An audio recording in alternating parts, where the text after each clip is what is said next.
We're about 10 seconds away here from kickoff, the inaugural kickoff of the season. Shawnee Mission Northwest Cougars versus Lawrence Chesty Lions. The Chesty Lions, interesting name for a high school. I have not seen one like that yet. But I'll have to see if they look chesty tonight.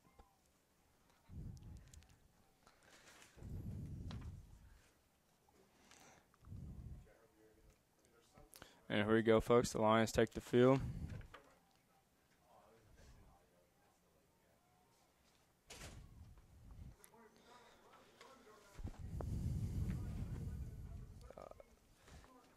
And we're about to have the kickoff here.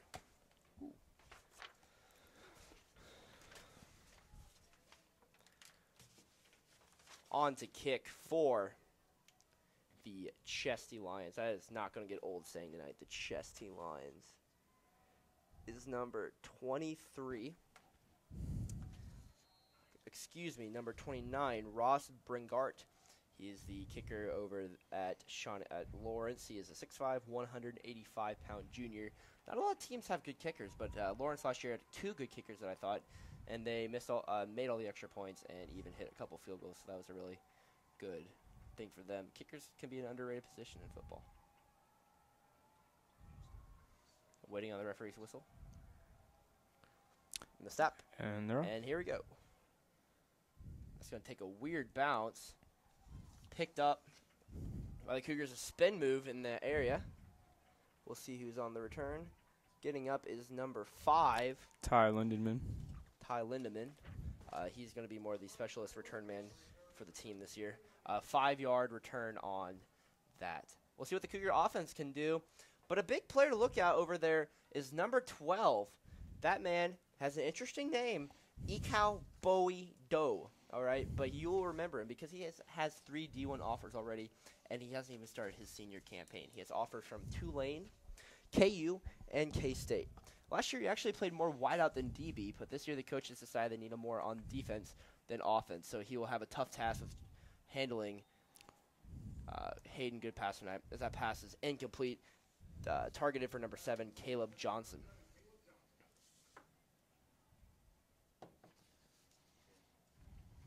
Cougars are a very pass-first type of offense. They like to be the more air raid offense, which you don't see a lot in high school action. You see more of the grind and pound run game. And we have a flag on the already. play. And we'll get the call from the head official. The officials are deliberating down on the field. We have a false start already. That'll be the first 5-yard penalty, so we'll have 2nd and 15 from the 22-yard line.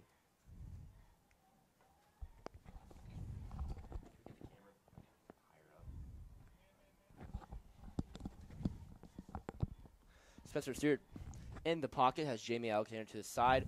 We have a 3 wideout set, 2 trips right with Hayden Goodpasser on the left. That's the good matchup down there is number 12 and 80. That'll be a fun one to watch. I believe 2 D1 prospects. I think Hayden will most likely receive at least a preferred walk-on spot this year. 43 comes unprotected. Spencer Stewart rolls out to the left, finds an open man, Caleb Johnson, who stumbles, but they pick up. Let me see at the down. Caleb Johnson with the reception, his first reception of the game for a nice 12-yard gain. 6-yard gain. And we have third down, the first third down at 8 from the 23-yard line. Spencer Stewart still back in the pocket. Takes a snap. They're going to screen it to Alexander, who runs out the field, makes a man miss.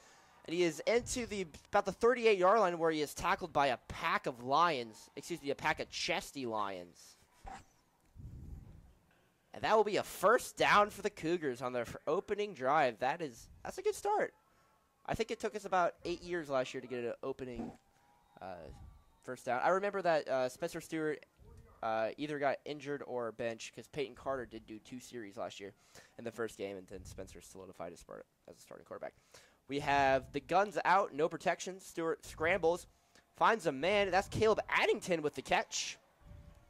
That is a gain of 11 yards to the Lions' 49-yard line. That's another first down.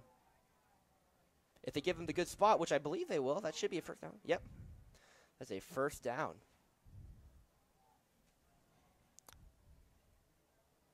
So the Cougars looking well this drive. Already two. We are looking good tonight. 2 first downs.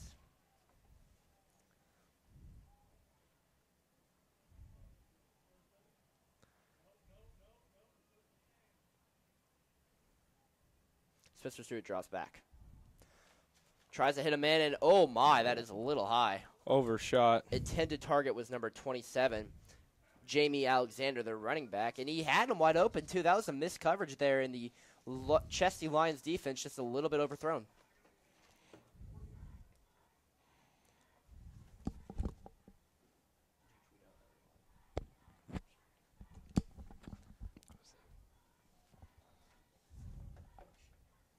Spencer Stewart in the back, and we have a weird formation here. That is number 5, Ty Lindemann, sort of as he's on the back line, so it's not a legal formation, but it looks like a little wideout combo. It could be a screen pass, and it is a screen pass to Ty Lindemann, and that's a good play. Ty will pick up about 8 yards. As you can see that, Ty Lindemann on that play drop back. He looked like a secondary running back, maybe like a fullback position in that spot, but he drifted out and did that nice wideout screen. That was a good play. That catches the defense off guard sometimes. 3rd and 1. This is critical for them because do they run the football? They don't really have a running game. The Cougars is all air raid. They don't have very much running game. And on 3rd and 1, do you really want to trust the pass here? Maybe a QB sneak on this play. You have Jamie Alexander in the back. They are going to hand it off. But we do have a flag before the play. Or, excuse me, whistle blown. I don't see a flag yet. Or was there a flag? Down there on we're the... going to have another false start. That is the second false start on this drive. 21. That kind of stuff will kill you.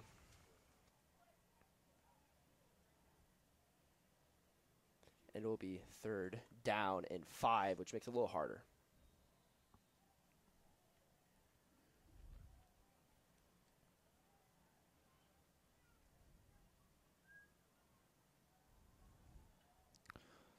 That's a pass complete to Caleb Johnson. He'll be just short. I'm guessing you're going to go for it. You basically gain back those 5 yards that you gave on the penalty. I would think you would go for it here on the 4th down.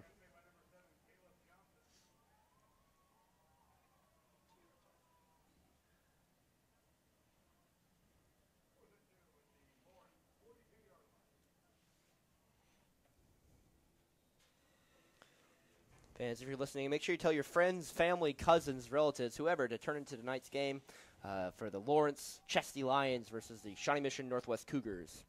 The opening match, 4th down and 2. We got wideout split left and right, 2 on each side. Jamie Alexander in the backfield. We have a timeout called by the Cougars, their first charge timeout of the core of the half on a critical 4th down possession here. Eric, your thoughts on the game so far? I'm thinking we're looking pretty good, Matt. I think we got a good matchup tonight.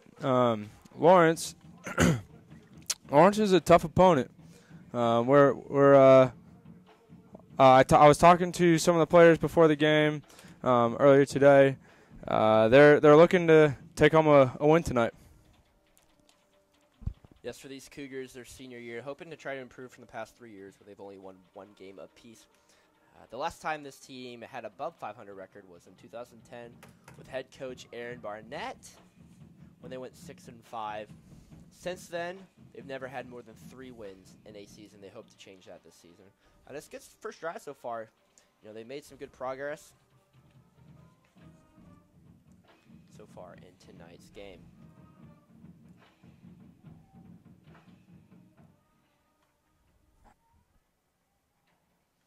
As we have our 4th down play, we're going to do we have trips to the right, trips to the left, but in the stack formation, this looks like a screen play, possibly.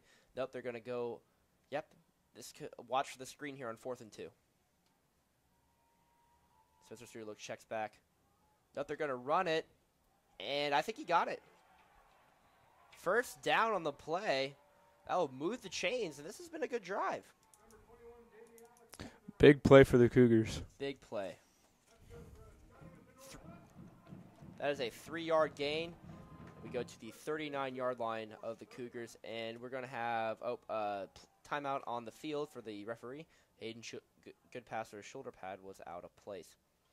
Spencer Stewart in the back. Jamie Alexander to the right. 4 wide out set. The norm for the Cougars is a 4 wide out set. Blitz right, finds a man down the field, and it's a good catch by Caleb Johnson, who that is his 3rd catch of the night.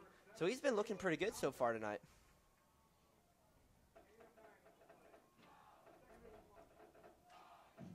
So you go 2nd down and 2 from the Lions' 31-yard line. Stewart back to drop back. And another pressure. He's hit hard, dropped, and nearly intercepted. That pass was dropped by number 80, Hayden Goodpaster. And the number 12, the man we've told you to look out, Ekau Bodie, almost comes to an interception. But that pressure was applied by number 43, Isaac Flint. He's had a couple of those times. He's a middle linebacker there, number 43, wearing the arm sleeve. And he's come through a couple times on the rush, but unable to get to Spencer until that play. Granted, he did get the ball thrown out, but it will go down as a QB rush. They look to the sidelines, doing a last-second check with me.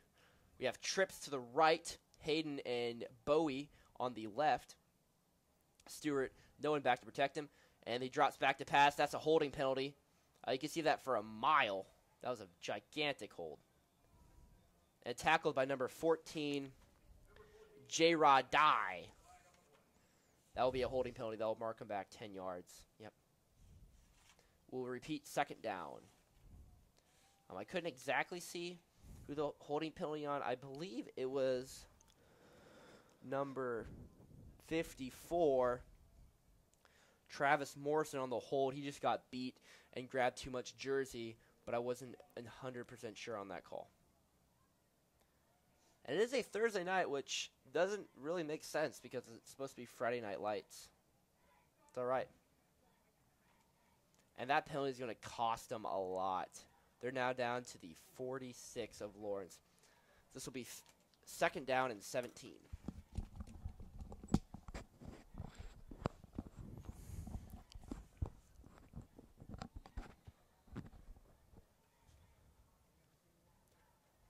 Spencer Stewart looks back. They've had 3 penalties on this drive, which has caused some problems for them. Tyler Lindemann with the screen. They're going to look downfield, and he's going to be sacked for a loss at the Cougar 49-yard line. Not a good play for them, as we'll go to 3rd down in about a mile.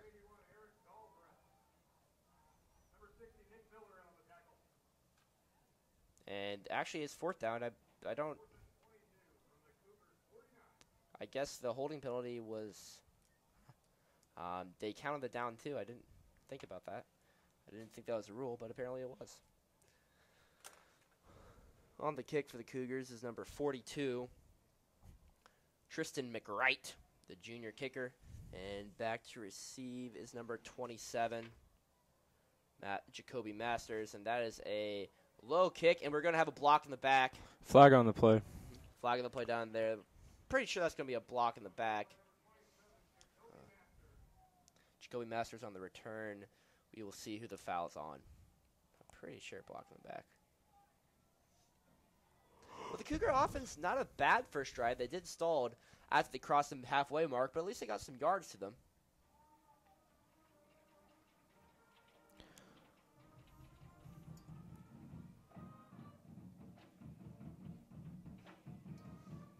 Folks, remember to tune in to KUGR's YouTube channel for the entire season for coverage of all Northwest football games, home and away, along with other feature profiles and other shows such as Game Day, featuring Challenge Matt Owens. Yep, block in the back, defense. That will start them at the 14-yard line. Well, I thought the offense tonight for the Cougars would get some action. My biggest fear was the defensive side. Their quarterback is pretty good out there, I won't lie, for Lawrence. The dual threat ability, and they have a couple good wideouts. We'll see what they do. And almost hits him on the jet sweep. Quarterback will run to the left, and he'll gain about 3 yards on that play. Also, another worry for me, Charles Brockman doesn't really have a lot of height. He's only a 5'6", 130 cornerback. He does have a lot of speed and scrappiness to him. My problem will be he's going against number 3, Jalen Dudley, who's 6'2". Folks, that 6'2" and 5'6" don't really match together. As you can see down there, low side, there's a big mismatch there. And 33's off to the races. He'll get tackled at about the 25-yard line. We'll see if that will be, and they're going to move the chains for a first down.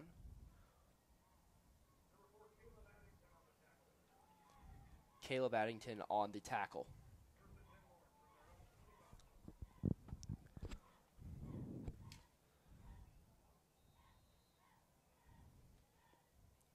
First down and 10 for Lawrence. The handoff to number 33 again, and he will rush it, and he's still on his feet. Tackled by number 65, Austin White. Number 33, Crom Hunter on the carry. Will make it second down and 5 from the 30-yard line. Second down and 5. This halfback, and they're going to run again. We have a flag thrown in there. Probably a hold. Usually when the flag's thrown into the offensive lineman pit, we're going to have a hold. That tackle is made by number 34, Jack Merritt, the senior linebacker. Yep, holding on the offense. Be a 10-yard penalty, and it should be third down.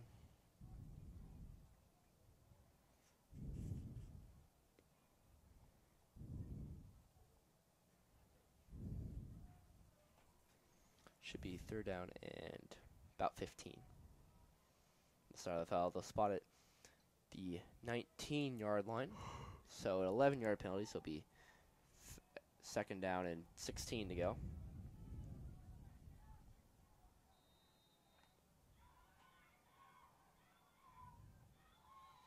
And we're going to have a false start, or I believe a false start.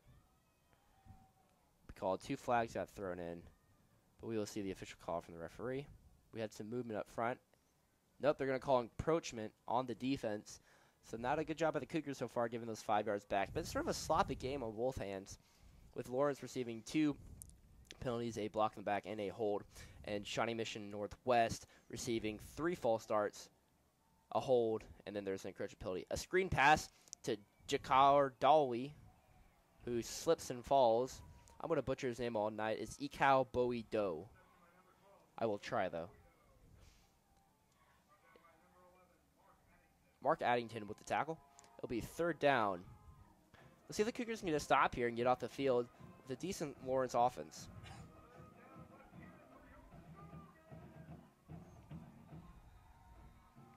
As the fans out in full force for the first game of the year.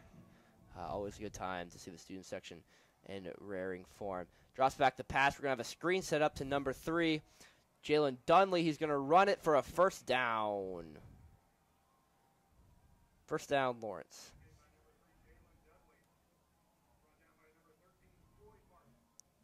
Tackle on the play by number 13, Floyd Martin, who played mostly wide out last year. We're going to have a flag thrown.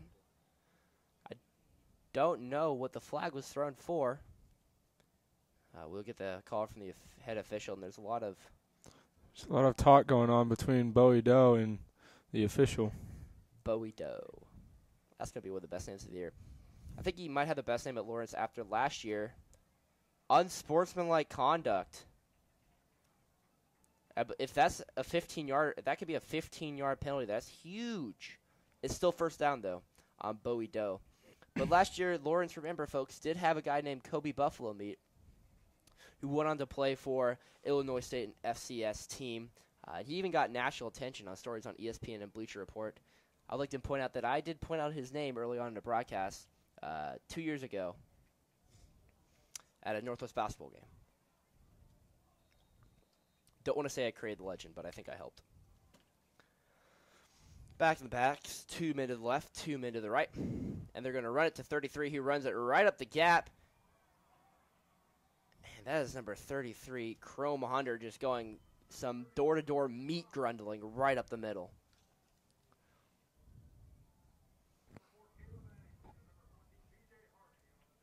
Caleb Addington and B.J. Harvey on the tackle, 2 of our senior linebackers. 4:35 to go in the first half. Score still 0-0. The jet sweep to Owie Dowie. Yep, and blocked back. Another flag on the play. And that game will be erased and sent backwards.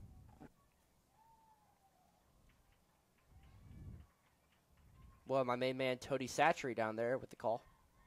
And it'll be a 15-yard penalty. You can't tell me that the referee does not look like Tony Satchery.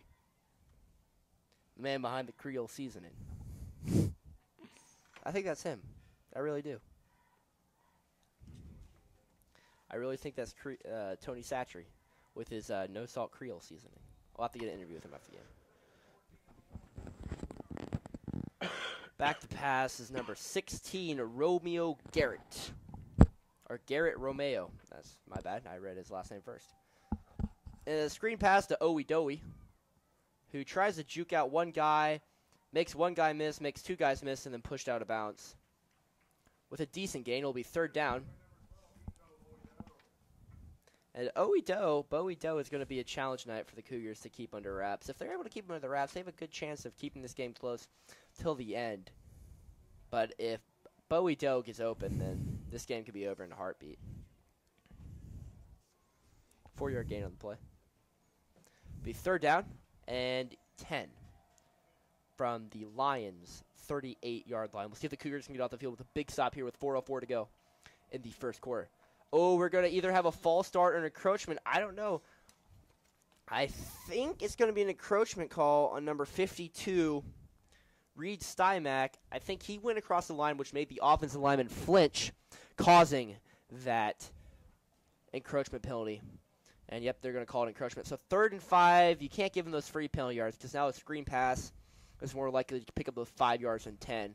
10 yards are looking for more across the seam route, which Lawrence hasn't seemed to have been going. And now you can just hand off to Crom, who's going to run up the middle for a first down. That's a big hole for the Northwest tonight, has been that inside defense. They've been unable to stop Crom, and he's really gone right up the middle multiple times and hasn't been able to, and Cougars have not been able to answer that for his 6- and 7-yard game. He hasn't had the big gainer. And Lawrence goes with this no-huddle offense that I saw a lot in their highlight film. And there's a fumble. Fumble on the play. It looks like Northwest recovers. Picking up the ball is number 50 on the play. That would be John Hanneman. John Hanneman with recovery, and that's a big play for the Cougars there as Chrome fumbles it, and his strip will be first down Cougars from the 50-yard line. A huge play because Lawrence seemed to have some momentum on that play. They had some penalties, but overall they were gaining yards, and that could be a huge momentum changer. That play is going to give the players a boost to get their yards back and hopefully make a touchdown. As the band plays the Cougar fight song. Dun, dun, dun, dun, dun, dun, dun, dun, dun, dun, dun, dun, dun. Cougars return to the field. Not the 50-yard line. They're going to mark it down to the 48 of the Lions. Let's see if they can get in the end zone or at least have an opportunity for a field goal to put some points on the board here. Spencer Stewart in the pocket. Takes it. The jet sweep to Alexander, who runs to the right. Makes one man miss and stumbles down to the 46-yard, they're going to mark at the 44-yard line. That'd be gain of 5 on the play. With a little jet sweep. That's the most of the time you're going to see from this Cougar offense on running plays. You're not going to see a lot of Spencer under center and Jamie just running at the middle. And we're going to have a delay of game or something. Or maybe a timeout called or Tony Satchery on the call. We get a zoom in on Tony Satchery. There he is. What a man. Tony Satchery goes to the quarter.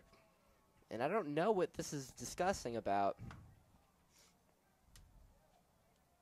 They're talking with Bo Black down there.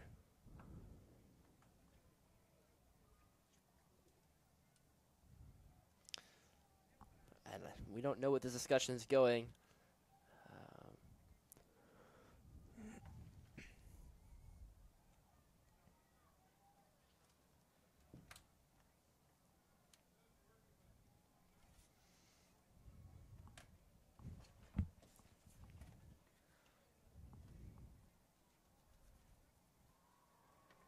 They're still discussing, and then finally they leave. That was probably the most pointless conversation I've seen in a while, as the ball didn't move at all.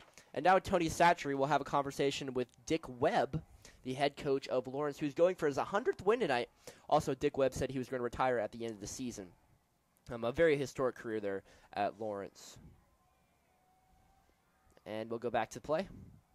And we'll play on. So we just took an extra 3 minutes just to have a fun discussion and decide where we're going after the game. All right, Spencer Stewart in the pocket here. We'll take the snap. Goes back to the pocket, looks around, and finds his man Alexander. He's going to run it a couple yards off the catch down to the 40-yard line. That will create a third down and 2 with a gain of 3 yards on the play. Third down and 2 will be interesting if they're going to go with a run or a pass. I don't know. Because most teams, third down and 3 or third down and 2, you're running it right up the gut. But this team, you might look for a screen pass here. And they send everyone out left. I would not be surprised if Jamie Alexander comes back and acts as a screen. He does not. The rush at the middle, he throws it. Caught, but gain of maybe a yard or nothing. Maybe even losing a yard. Not entirely sure. Fourth down, you got to go for it. There's no point in not going for it. If you punt it, you're going to gain about 10 yards. So they'll get the play called in from Hayden Goodpaster's dad, who's the quarterback coach, Alex Goodpaster. Peyton Carter, who had a sad ACL injury over the summer, is unable to play this summer, and Jay Black, the wide receivers coach. We're going to have trips to the right now. Alexander in motion. Spencer Stewart with the drops back in the pocket. The screen pass, and is dropped by 27, Jamie Alexander. Lawrence holds, and Lawrence will receive the ball here at the 40-yard line of the Cougars. Not the best offensive series there, Eric. No, it was not, Matt, and that's not what the Cougars were looking for. Got to make those plays. Pass intended for Jamie Alexander. He was looking pretty good, looking pretty hot until that last play there.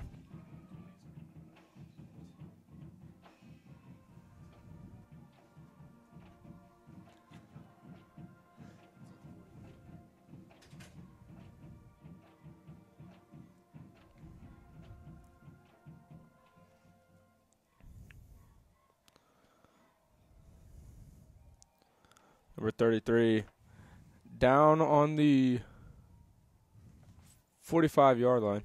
That would be Hunter Chrome, who's the main running back there. Really much of a downhill running back there. Not going to beat you in the open field, but it's going to run right at you and knock you in the jaw. They're going to get Hunter to Chrome. He'll go to the outside, and I believe he's short of the first down to about the 49, 50-ish yard line.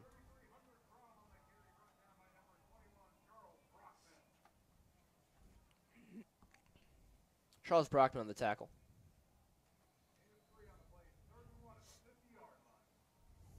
We'll have third down and 1. Let's see if the Cougar defense can have a big stop here and get the ball back for Northwest.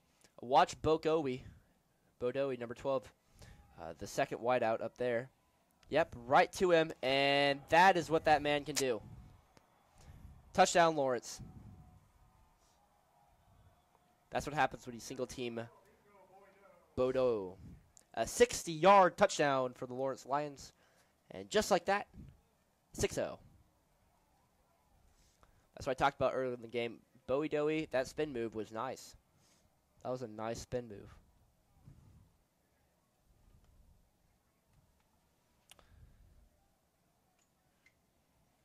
On to kick the extra point is the main kicker over there, number 29. Ross Brungrat. Let's see if he can put a point up for Lawrence. The snap, the hold, the kick is up, and it is good. So Lawrence responds very quickly after they stop him on 4 downs, and they put a quick 7 on the Cougars. Let's see if the Cougars can respond. That touchdown was a heartbreaker for the Cougars there, Matt. Hopefully it'll fire the Cougars up and return a touchdown here.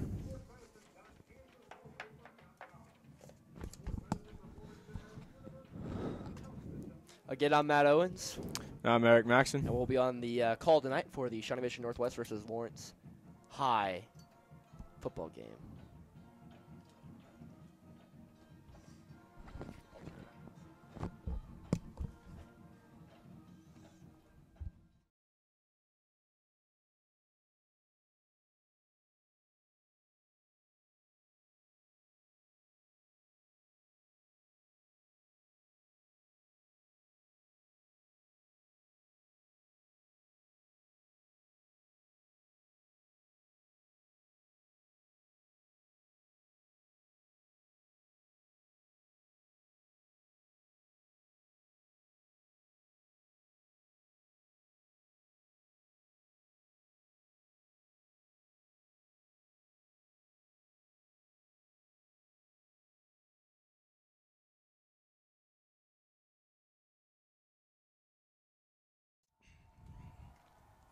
Ross Brendo on the kick.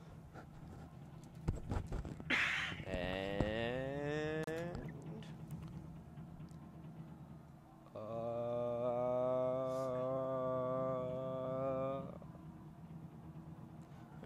they're off. And they're off. That is a sort of a squibber kick, and that is fielded by number 11, Mark Addington. It'll be first down for the Cougars. First down for the Cougars at the, let's see what they're going to mark it. Looks like the 23-yard line. 23-yard line for the Cougars.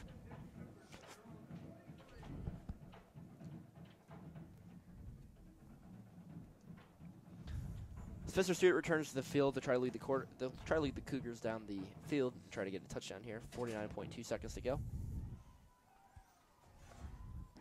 20 on the play clock. Stewart drops back to pass and finds a man. Oh, just over the head of intended receiver for number 5, Ty Lindemann. He got through the coverage on that play. As you can see down there, let's get a zoom in quick on number 12, Bowie Dowie. All right, he stopped it, but he just looked at his secondary like, man, you guys almost screwed that one up. That was a good pass. A little strong, a little too hard, but had his right man. Good read there by Spencer Stewart. Trips to the left. Ty Lindemann in the backfield. And he will move out right. Stewart with the hike. And they're going to do a screen play to Caleb Johnson. Tries to get around one man. And he sort of gets around one man for a gain of 1.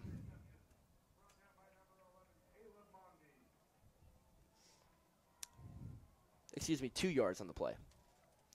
So it'll be third down and 8. And we'll see if the Cougars try to hike a playoff or they'll take it into the end of the first quarter.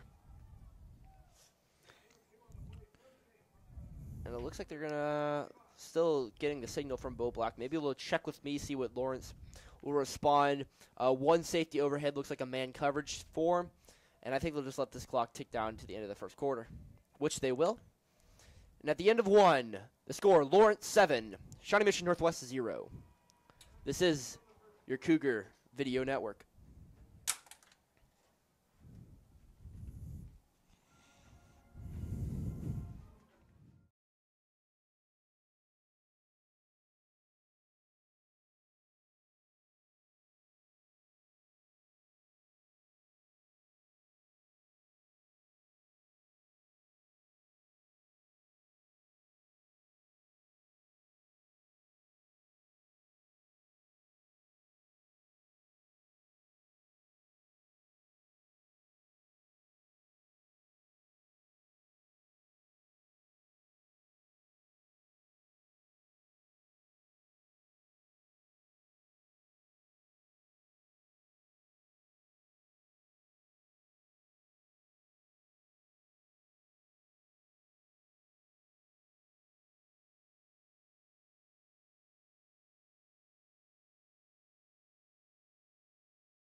First down at the Cougars from their 25-yard line. It's 3rd and 8. We'll see if they can get a first down here. A big first down for the Cougars, if that were the case.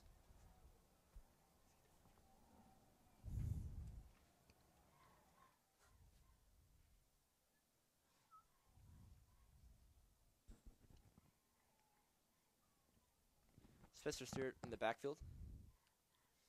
And they're waiting this signal from Tony Satchery. Tony Satchery says we're good. Cougars down on the line.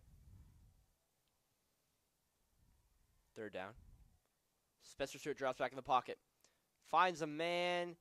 And it is caught or dropped. Incomplete. Incomplete pass. Intended for number 19, Trey Eccles. And those are the ones you got to have.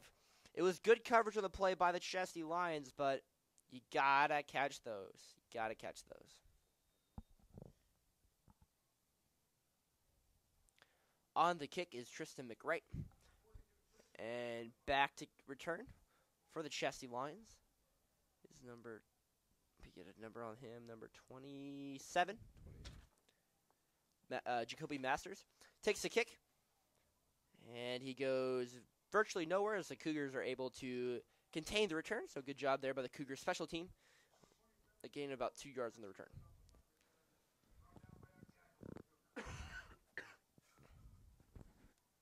Brought down by a gaggle of Cougars.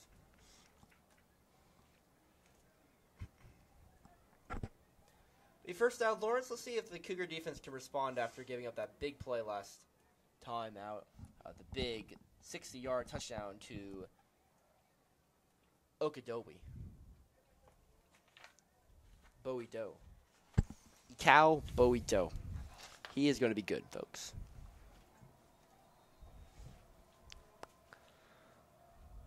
First down. We're going to do a wide receiver jet sweep to number 3, Jalen Dudley. Gain of looks like about 1 yard. So good job by the Cougar defense holding that. Jet sweeps are one of those plays that are either going to go for 1 yard or going to go for about 15 yards. So good job by the Cougar defense in containing that one. Lions down on the 39-yard line.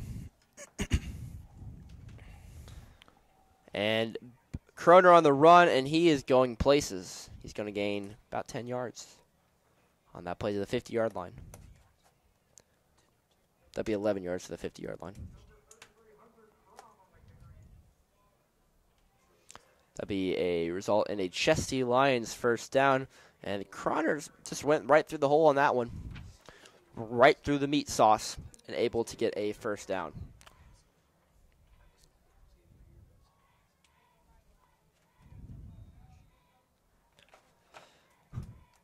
Back to pass. Looks around, tries to hit his man, and triple coverage. Not a good read by number 16, Garrett Romeo. His intended target was for number 7, Bryson Cummings. That ball goes incomplete. Bring up 2nd down and 10 from the 50-yard line. Romeo will be back to drop. We'll see what he does on this play.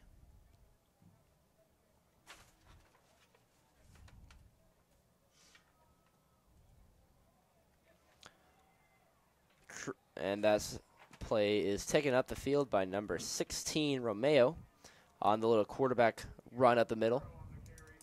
Gains 5 yards, and it will be 3rd down and 5 from the Cougar 45-yard line.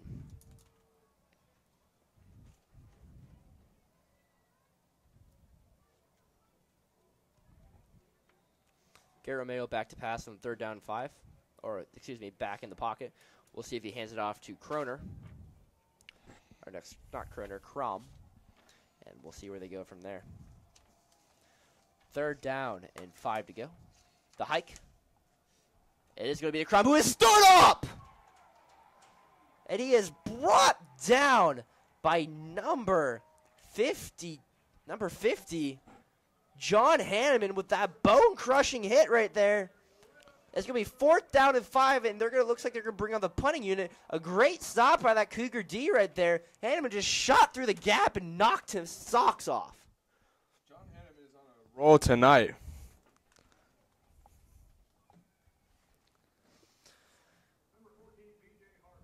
B.J. Harvey back to return. And on to kick for the Chesty Lions. And the snap. And we're going to have a flag thrown. If this better not be an encroachment. If this is encroachment, I believe this might give them a first down. As Northwest players are irritated about it. And we're going to have an encroachment penalty on Northwest. And that will give them a first down. That is a huge penalty to be taking there. As Northwest gives up a first down. Just can't do that kind of thing. And another flag is thrown on the field.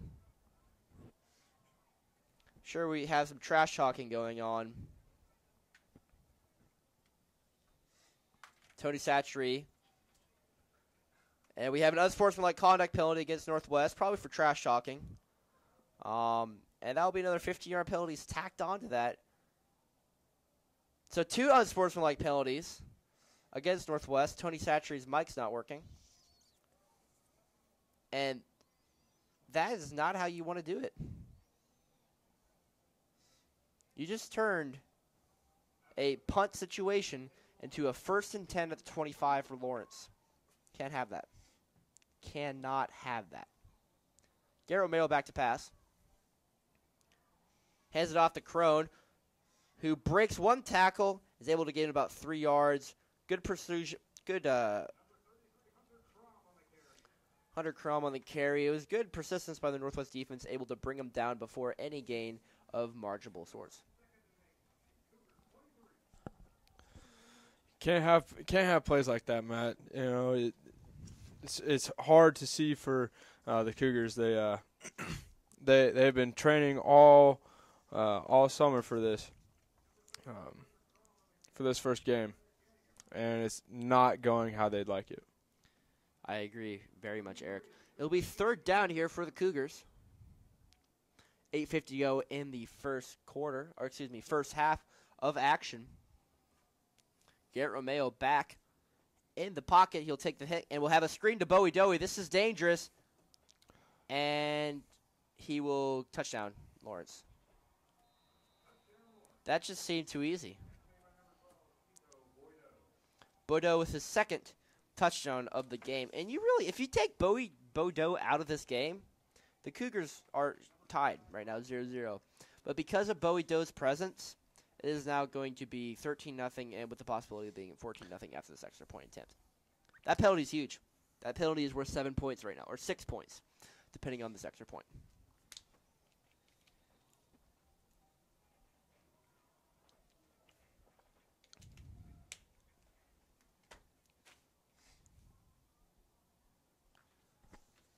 On for the extra point. The snap, the hold, the kick is up, and that thing somehow made it in there. It was a really weird kick. That was good by number 29, Ross Brindart. Cougars will receive the ball.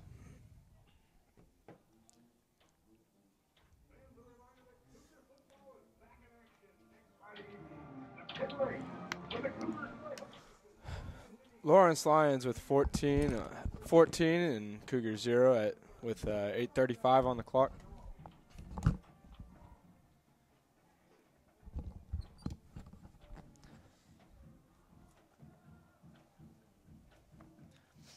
$14-0 Lawrence Lions with 8:35 to go in the first quarter. Or excuse me, first half.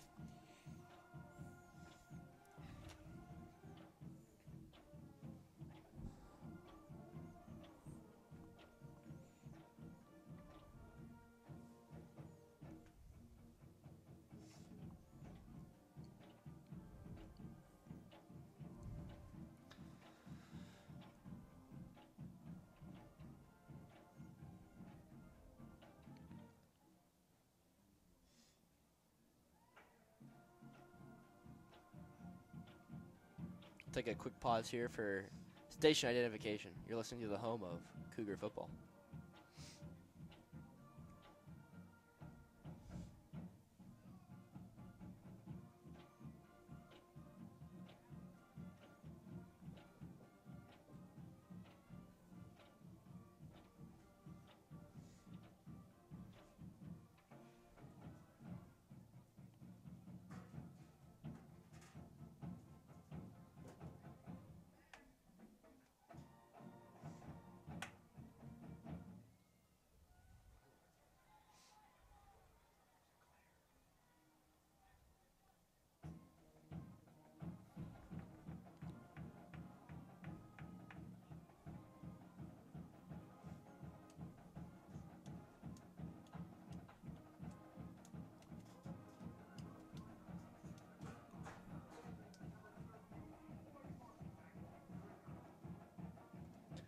Floyd Martin and Ty Lindemann back to return.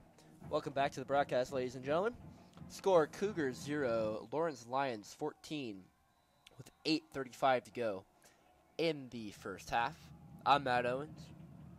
And I'm Eric Maxson. And welcome inside the show.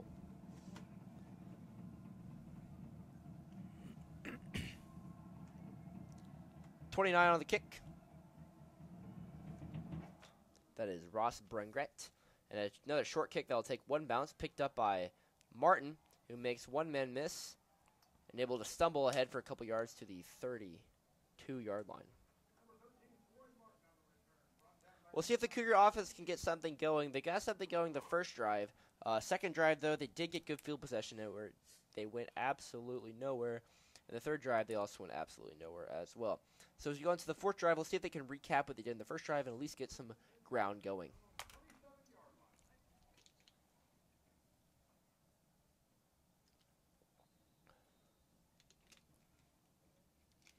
Spencer Stewart back to pass. To the left, to the right. Their most used formation, the two wide receivers to the left and two wide receiver to the right look. Stewart back to pass. The screen to Alexander, able to make one man sort of miss, and then tackled mainly by number 14. J. Dry on the catch. Gain of 1 yard. Be second down and 9 from the Cougar 28-yard line.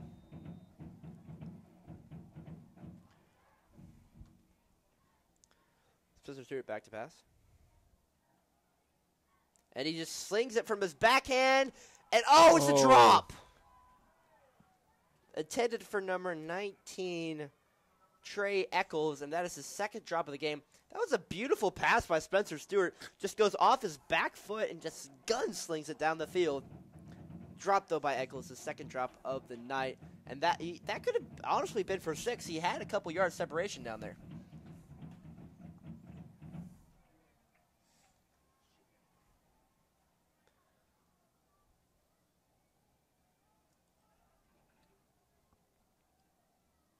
Spencer Stewart trips to the left.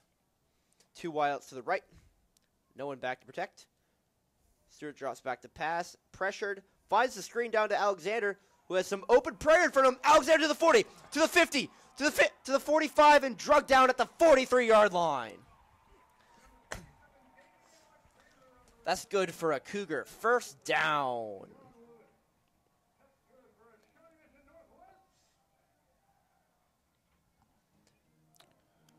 That could be the spark this offense need. A great screen pass to Jamie Alexander, who takes that ball up the field. Great run for Alexander. And that is a 40-yard gain right there. 40-yard gain. And a botched stat by Stewart on a quarterback keeper. And he's able to get back to the line of scrimmage and maybe even gain some on it. Looks like sort of a botch play. The snap was fumbled by Stewart, but he's able to make it back to the line of scrimmage and actually gain a couple yards there, 2 yards. 3 yards in the game. Be 2nd and 7 from the 39-yard line.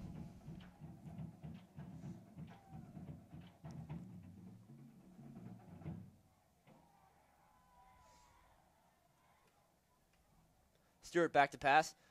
He has major pressure coming. He's going to be sacked for a loss. Brought down the play by number 11, Caleb Mondi, the junior linebacker.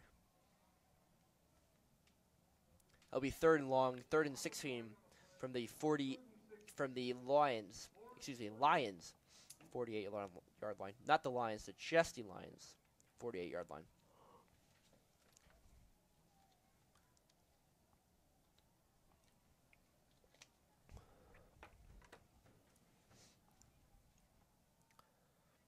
Stewart back to pass. Scrambling. Finding a man downfield. And it is dropped. Incomplete pass. Intended for number 80, Hayden, good passer. Stewart tonight has looked impressive. There's been 3 main drops there, 1 by Hayden, 2 by Trey Eccles. He did miss 1 ball to Ty Lindemann earlier in this game. That's been it. And we have a flag on the play. I believe a holding penalty was called. That penalty is declined to make it 4th down. And we'll see if they go for it here or not. As Donald Trump's face has made an appearance, Megan Nugent's holding him up. I don't know if we can get a camera zoom on that eventually in the night's game. But it's always a crowd favorite. Spencer Stewart does a check with me with Bo Black, make sure they're on the same page.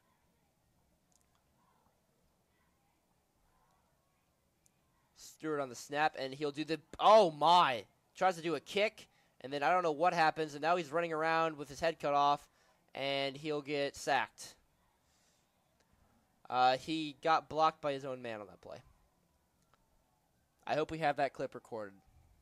Do we? I'm checking with my floor manager, Alan, over there. We do have it recorded. All right, that is not going to be on the top 10.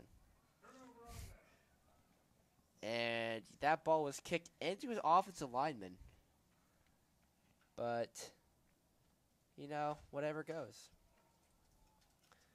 And now the Cougar defense gets back on the field, which really has done a decent job tonight, except for the 2 plays by Bowie Doe.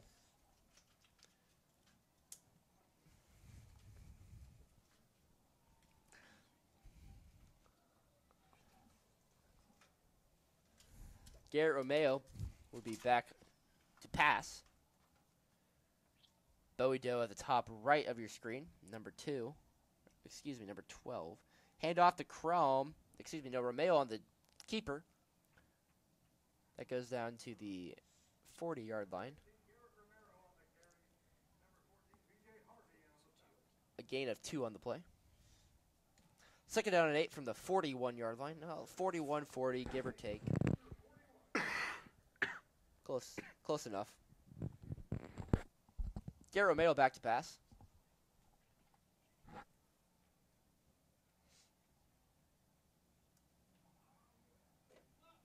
Jet sweep. They hand it off to Crom, who is stuck up at the line by the Cougar D. Good job by the Cougar defense. They'll make it 3rd down. I don't think he gained a yard. I think he got back. Oh, are they going to give him a yard? I think they're going to give him to the 40-yard line. No, they're going to give it to the 39. I thought forward progress would be stopped at the 40. But I guess not.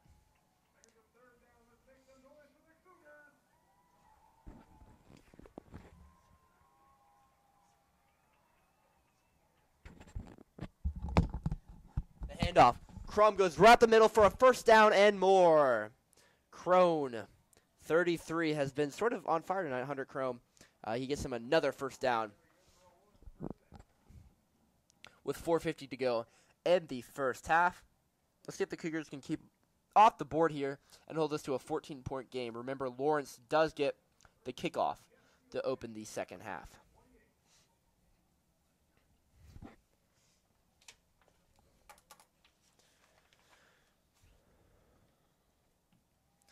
Hand off to Crum again, who runs right at the middle, and the Cougars have no stop for that right now. He falls ahead. That'll be a Lawrence Chesty Lions 1st down.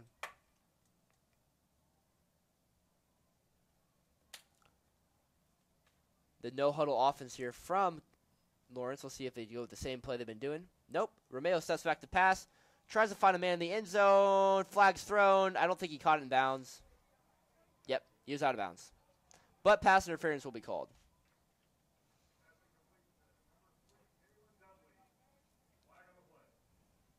I believe he was out of bounds, too. We'll get that replay going eventually. Nope, Alan shaking his head. We don't have that capability. But we will eventually. We will. Pass interference, though, obviously, he held his jersey.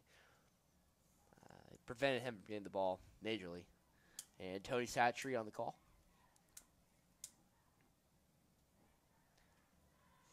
Make it 1st down and 10 from the 17-yard line.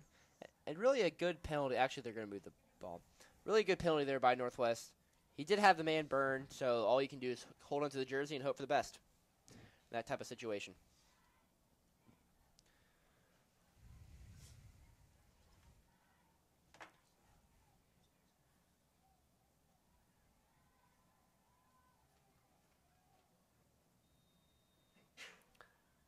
First and 10.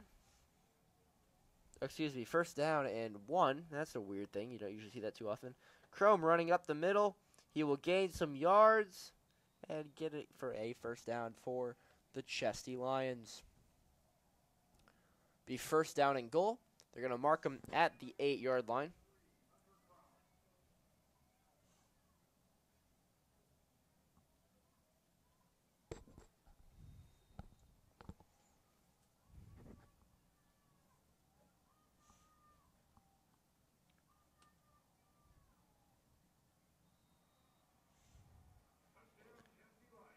Touchdown, Lions. And Hunter Chrome just runs it right up the gut and gets it for a touchdown. I'll make it 20-0 with 3:50 to go in the first half. On the kick is Ross Brindo, number 29. He is 2 for 2 on extra points tonight. We'll see if he can make it 3 for 3 after this.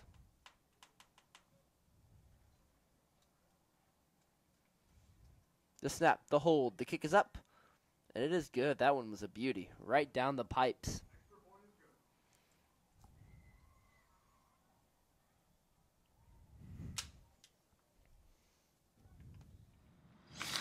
Now welcome inside the booth. I'm Matt Owens. And I'm Eric Maxon. The Cougars allowed another touchdown there to make it 21-0. You don't like to see that on that type of play. Even wasn't a big play on Bowie Dowie. That was the first one where the Lawrence Chesty Lions got their offense in order and were able to get a good drive going. Granted, they only had 40 yards to go since the Spencer Stewart kicking into his offensive lineman, but incident happened. Almost like the Mark Sanchez butt fumble, but he was trying to kick it. That situation, unlike Mark Sanchez.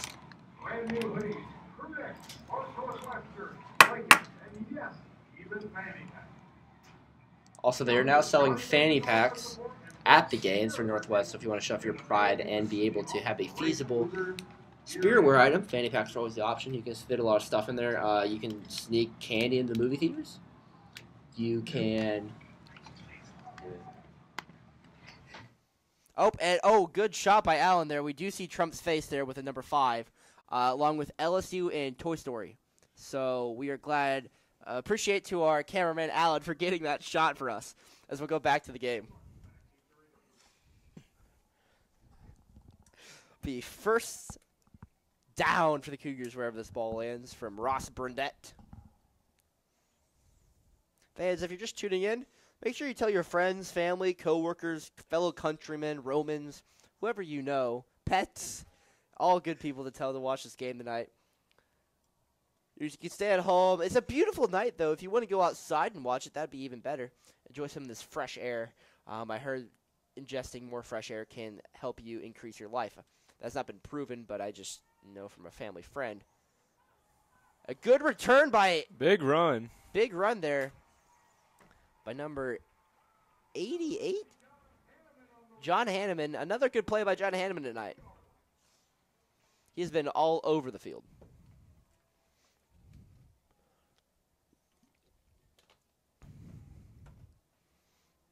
And there's a good shot at number 50.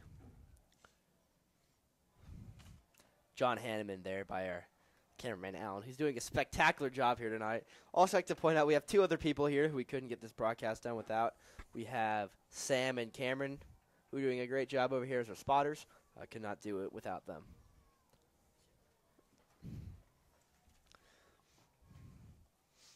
Spencer Stewart in the pocket.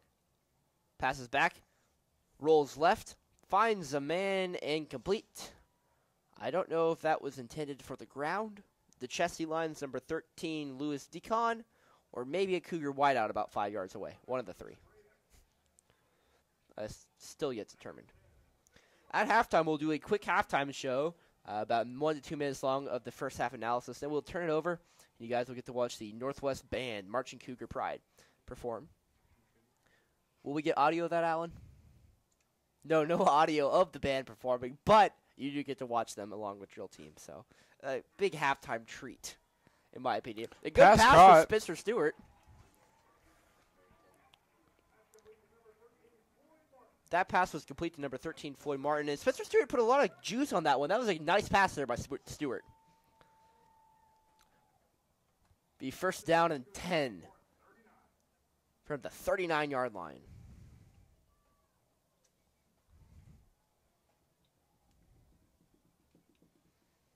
Stewart in the pocket. Drops back to pass. Finds a man, Caleb Addington, who has room to run to the 30, to the steps out of the 29 line, and a late hit's going to be called. He's already going out of bounds, and you cannot push a man like that. That's going to get you 15 yards. That penalty will be called on number 11, Caleb Monty. Oops, I just said a player name and penalty. That is not what I was supposed to say. I apologize if anyone who's listening is from an administration site. I did not mean to say that penalty was called on anyone. It was called on the Chesty Lions in a whole.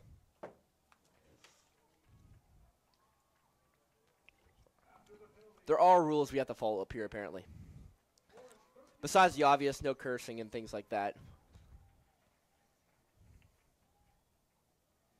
If you have any rules, just tweet at, what's our Twitter handle? NWKGR. We're happy to answer any of your questions, really. Just tweet them at us. Anything. It could be about life, sports. Oh, Stewart takes it to the house. Touchdown, Cougars! Spencer Stewart on the run. A 13-yard run for a Cougar touchdown. And that honestly looked like a broken play. The pocket collapsed, but good job by Stewart recognizing the hole and just went right up it. He was just like a rhinoceros on that one, finding his way to the end zone. And to put the Cougars on the board. Nothing like a crafty mac and cheese play.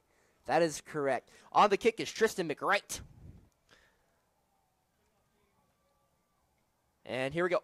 The snap. The hold. The kick is up. And did that go in? Yes, it did. It almost killed a band member, I think, too.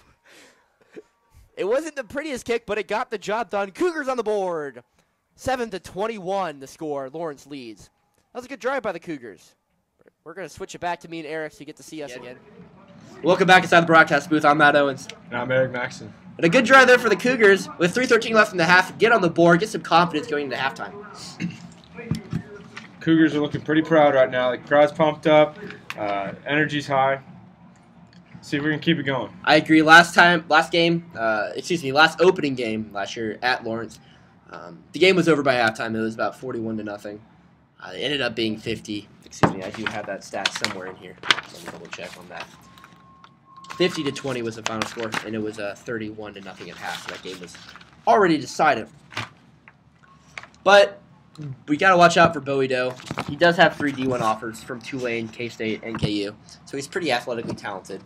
He's the main threat. If you're able to keep him under wraps, the score right now would be 7-7. Lawrence has only had 1 drive. The other 2 have been big plays by Bowie Doe. Spin moves in the area on single coverage, and they haven't been able to stop him. Now we're going to send you back to the game and the kickoff.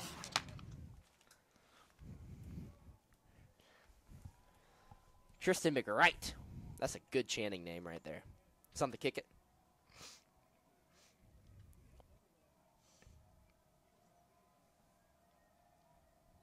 McWright back to kick.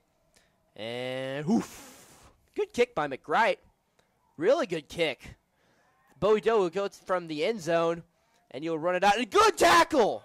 Great tackle. By number, we get the number on this one. Number 21, Charles Brockman brings down Bowie Doe. Charles Brockman can now say he tackled a D1 wide receiver / DB in the open field. Great tackle by Charles Brockman.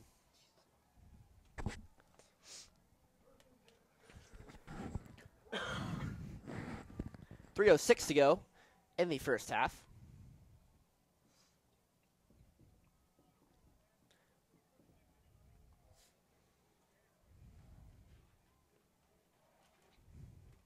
Let's see if the Cougars can hold them off the board here with 3:06 to go.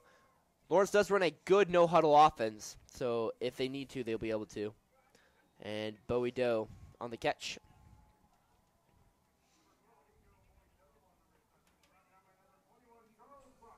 Brockman, a second tackle there. Good job by Charles Brockman. 4-yard gain on the play. 2nd down and 6 from the 18-yard line.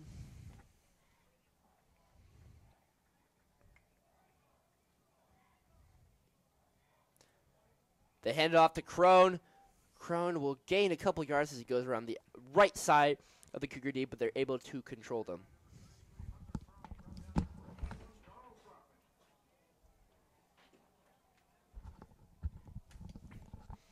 Crone on the carry will make it 3rd down and 1 from the Cougar 23-yard line.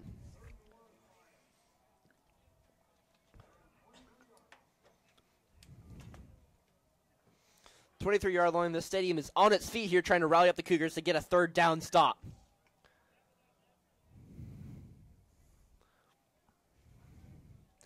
Timeout. Someone call a timeout. Tony Satchery has not indicated who. Guessing Lawrence would call the timeout. That would make more sense.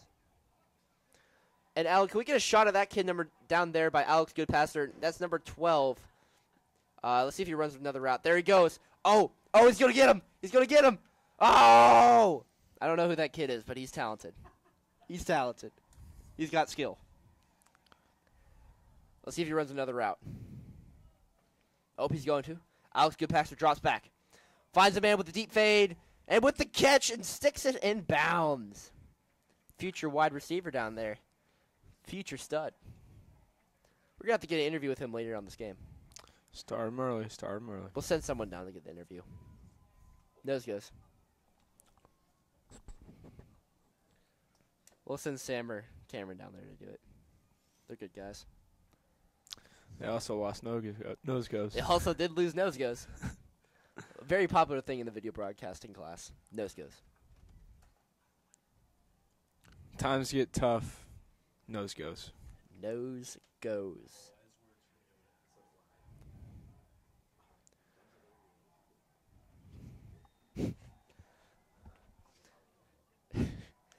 Third down and 1.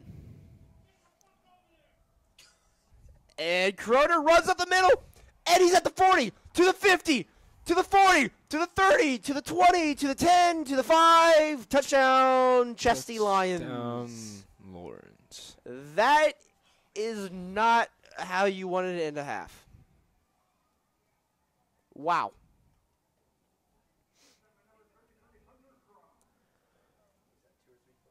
Crone goes from the 29 to the end zone. 71-yard touchdown run by Hunter Crone. Makes it 27-7 with a minute 50 to go.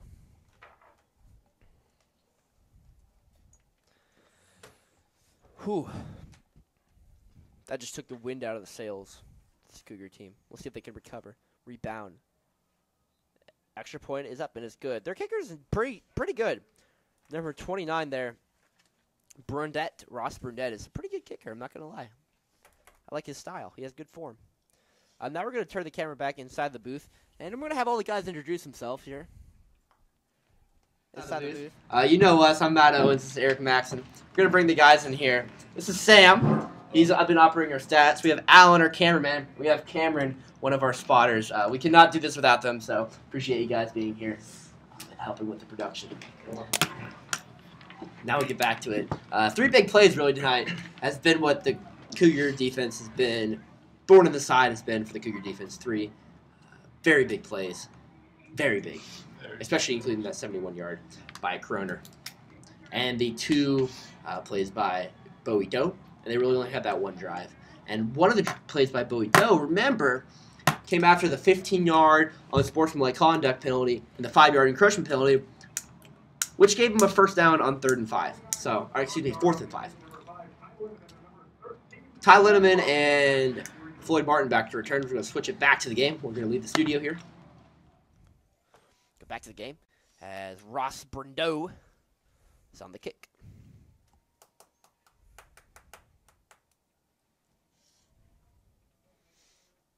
Minute 50 to go. We'll see what the Cougars can muster up here.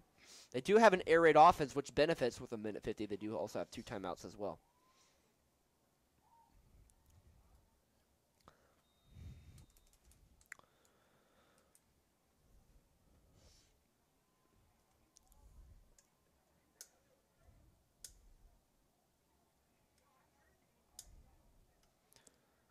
Ross Brundett. Back to kick.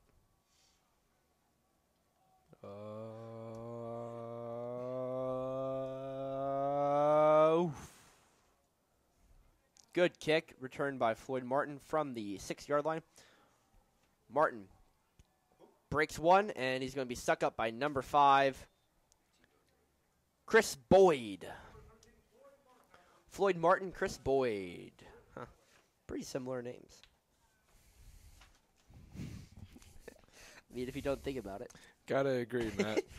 Makes sense if you don't think about it. Chris Boyd and Floyd Martin. They're somewhat similar. I mean, the Boyd and Floyd are similar. That's what I was implying. Not the Martin or Chris were similar. I was implying that Floyd and Boyd were similar. It just gets fun inside the booth sometimes. Check out Hard Knocks. It is a riot up here. Spencer Stewart in the pocket with Jamie Alexander sort of his weird wingman to the left and trips to the right. Spencer Stewart drops back to pass. All men go downfield. And, it's hit! I think he got the, yep. And 3 flags come in. Man, the 3-way of flags come in. Jeez, as Hayden Goodpasser got lit up. But the problem with getting lit up in that play is it came well before the ball arrived. And that will be a 15-yard penalty against Lawrence. Tony Satchery with the call. Yep, pass interference. Pretty obvious to tell.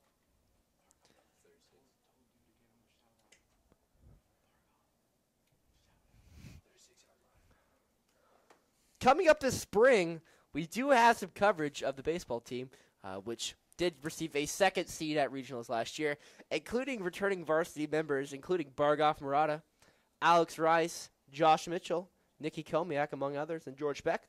So tune in for that. That will be next spring. We'll be doing live coverage of the baseball team. Spencer Stewart drops back to pass. Finds open, I believe that's to Caleb Addington, number 4. For a 12-yard gain. That'll be a first down for the Cougars. With 1:32 to go and 2 timeouts to go, let's see if they can put 7 on the board to pull this within 14 points.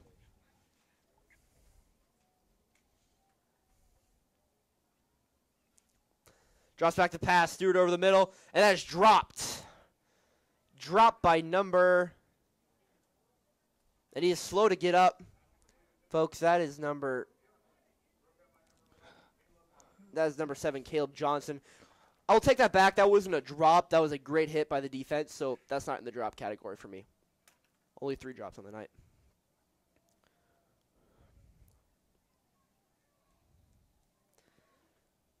Spencer Stewart back to pass.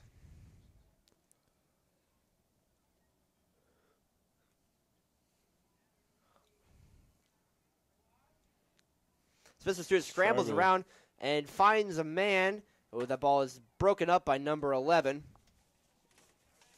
Number 11 on the play is Caleb Mondi. We'll have 3rd down and 9.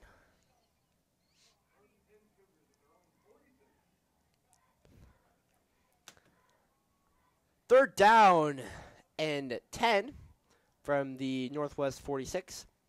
Stewart about 1.5 miles behind the pocket. There you go. There he gets back into the pocket. Stewart drops back to pass. And a screen play to Ty Lindemann, who tries to avoid tackle, avoids 1, gets to the 50, gets to the 45, will be a first down. I believe he stopped just short, pushed out of bounds at the 45-yard line, but you go for it. You only live once. You only live once. Couldn't have said it better myself, Matt.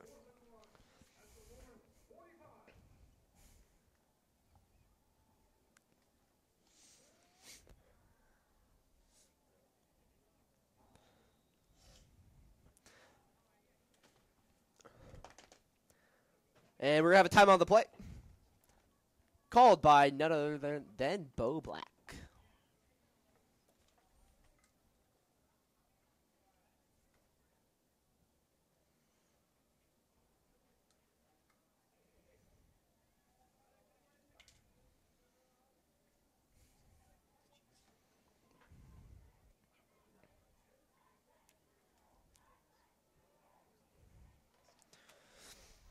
Minute and 9 to go in the first half. Cougars 7, Chesty Lions 28. And you're now back inside the booth here with Matt Owens and Eric Maxim.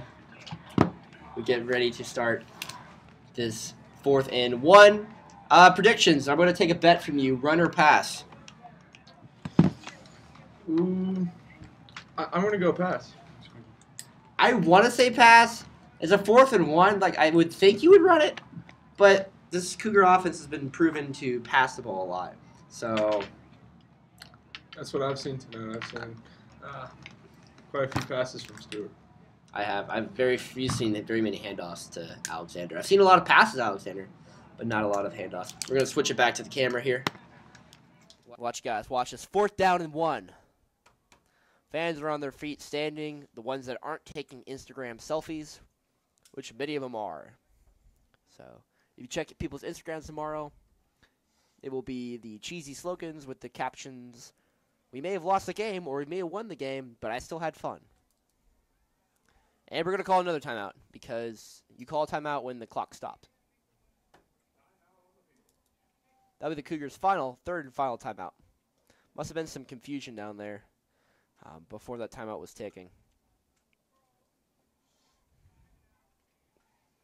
Let's do some Meet the Admin people here at Shawnee Mission Northwest. Over there, zoom in on Eddie Leday for me, please.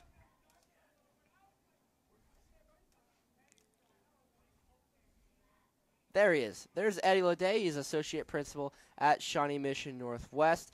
He is a man wearing jeans and the black shirt, not the guy with the camera. So that is Eddie Leday for you. Let's see who else we can meet. Let's go down. Can you get down the shot? Can we get her?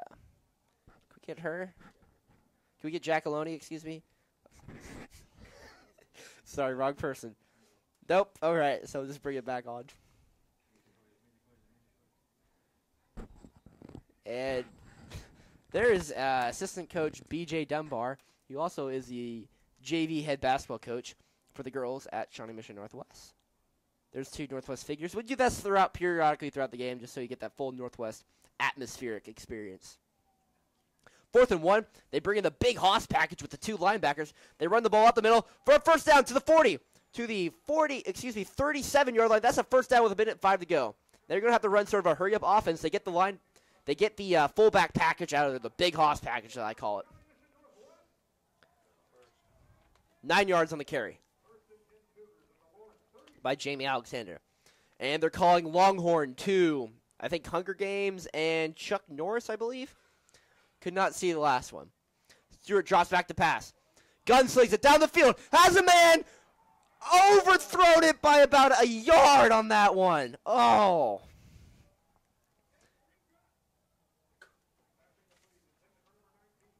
Excuse me, intended for Trey Nichols, just out of his reach. If Spencer Stewart takes about a half yard off that ball, that is a touchdown. Instead, it's 2nd and 10 with 49.7 to go. From the 36-yard line.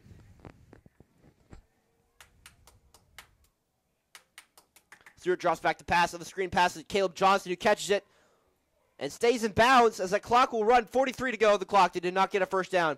You got to hurry up. 3rd and 6, 35 to go. You got to get the play called.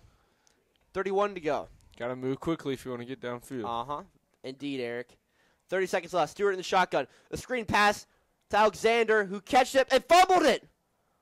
I don't think he ever had control of the football, though. Be out of bounds. Tackled by Spencer Stewart. I don't think he ever had control, though. I don't think that's a fumble. Folks, he bobbled that ball for at least 4 yards. He never had control of that football. I think hopefully Tony Satry will realize that is not – that should be an incomplete pass. That should not be a fumble. The reason he fumbled it is because he was bobbling it, so one tiny hit would knock it loose. That is an incomplete pass. Yes, good call. Incomplete pass. He never maintained control of that ball. Good call by Tony Satry.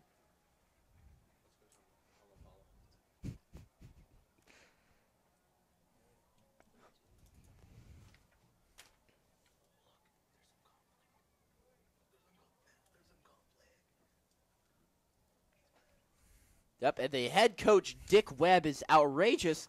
But, I mean, if he was watching the play, I think he could clearly see that ball was bobbling around.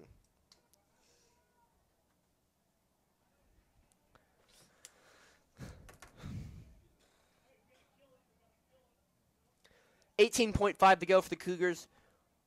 That play took a lot of time off the clock. But at least the Cougars have the ball. Will be 4th and 5 with 18.5 seconds to go in the game. Excuse me, in the half. The clock does stop after a first down, though. So, get the ball past the sticks. Get the ball past the sticks. And be able to get that first down. Stewart drops back to pass. And gunslings it. And caught to the 20. And gets out of bounds. A great pass connection from Spencer Stewart to number 7, Caleb Johnson. That's good for a Cougar first down for a 14-yard reception down to the 18-yard line.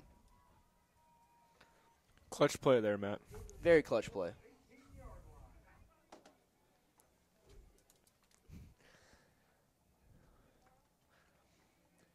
$11.5 to go. I think you have about 2 to 3 shots at the end zone. Stewart drops back to pass, takes a shot to the end zone. It is incomplete.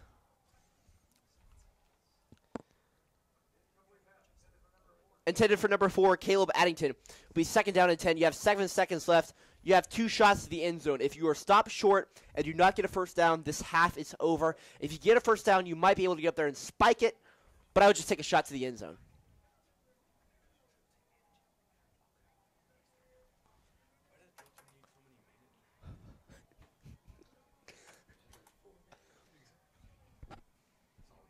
Sam has left us for the moment. He has to go manage drill team. Stewart back to pass and intercepted by number 43, Isaac Flint, on the interception with 2 seconds left in the half. I would think a most likely would just be a run to Crum, which who knows, may get somewhere. I don't know. Not the way you want to end that drive, though, but, you know, back shoulder throw. Stewart just leans back and hopes the best, and nothing turns out. Interception. The throw I'd like to have back was that one to Eccles a couple plays ago that he was able to get on the 10-yard line or so. Little overthrown. What you going to do about it? Alan said go cry, but it's football. There's no crying in football. Alan, you used to play football, didn't you? Don't worry about it. That is a yes. But injuries kept him out of the game for most of the time. As they take a kneel down, and we'll end out the first half, 28-7. We're going to come back here with me and Eric for a quick wrap-up show. Then you get to listen to the marching band with no audio. Should be a good show tonight. Should be a great show tonight. I'm Matt Owens. This is Eric Maxon. You know the both of us. If you don't know us, then also come out to some soccer games, some baseball games, some basketball games. We PA announce, we broadcast. Basically, if you hear a voice in Northwest Sport, it's one of us. First half thoughts, Eric? Well, I think that it definitely did not turn out as the Cougars had wanted, with interceptions and all those false starts and encroachments. Not how we wanted it to go. Hold on 1 second, ladies and gentlemen. Turn the lights on.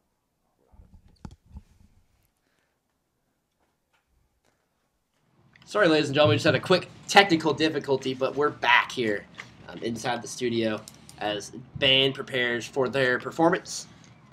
28-7. That's what I thought the game would be so far. I thought maybe it would be a little sooner. No, hold on. We have breaking news. Breaking news. Show it down there. Right now we have Daniel Vargas and Jacob Kobler, the drill team managers, frantically doing what they've been told to do. As they put a beach ball in a container. And Dan is cheering right now. Bucket on his head. Jacob Kobler looks around, doesn't know what to do. He's just holding 2 bags full of balls. And down there, the one and only Jack Burton. I'm a legend there at Shawnee Mission Northwest. He's only a junior, but he still has 2 years to go. And they're putting a lot of balls in bins. I don't know where this is going. They look very confused and disorganized. Daniel's running down the 30-yard line. Now he's running back.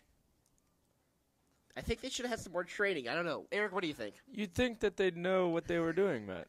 It obviously looks like they don't. Just like the Northwest defense, they're trying to stop Bowie, Doe, or Kroner. Or Chrome, excuse me, Hunter Chrome. The defense has had no answers for those two. So we try to connect everything we do with some football here. There's Jacob as we zoom back out. And we're going to be quiet for a little bit. And we're going to let you try to listen to or no audio at all. No audio at all. You'll at least get to see the sets from the Cougar marching band. Yes, you will. I might be able to bring a soundtrack to the next game. But for me and Eric, we're going to take a quick break and let you watch the band. So make sure you stay on this because in 13 minutes and 20 seconds, we'll be back live broadcasting the second half of Northwest versus the Chessie Lions. Your score at the halftime, Lawrence 28, Cougar 7. You're listening to the official video broadcast of Shawnee Mission Northwest football.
The band is under direction of Penny Sneed and Doug Talley. Percussion instructors are Brett Eichman and Mary Watson. Cougar Classics are under the direction of Kelsey Horner. Captains for the Cougar Classics are Samantha Anderson, Mackenzie Nagel, and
these are phenomenal mixers, actually.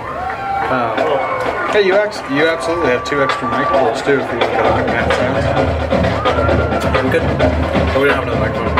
That's just the charge. That's a bummer. Yeah. We could have definitely, I don't know, brought a microphone. Just looking out the window to get that net sound. But make sure you bring that next time. Yeah.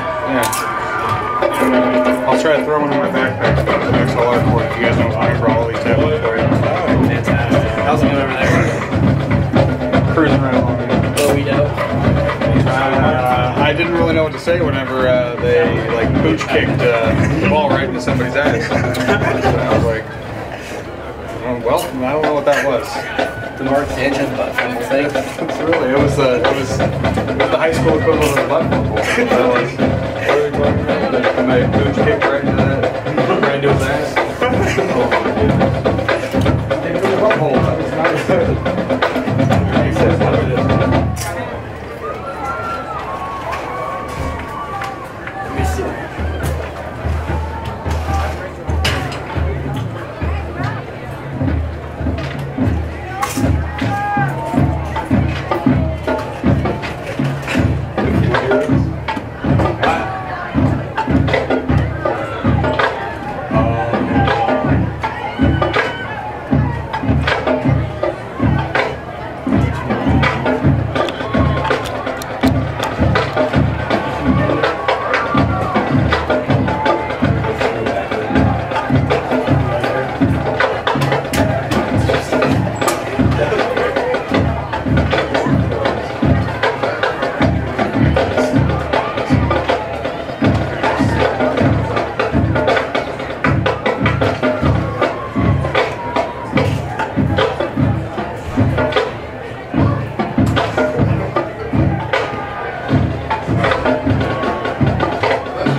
pizza.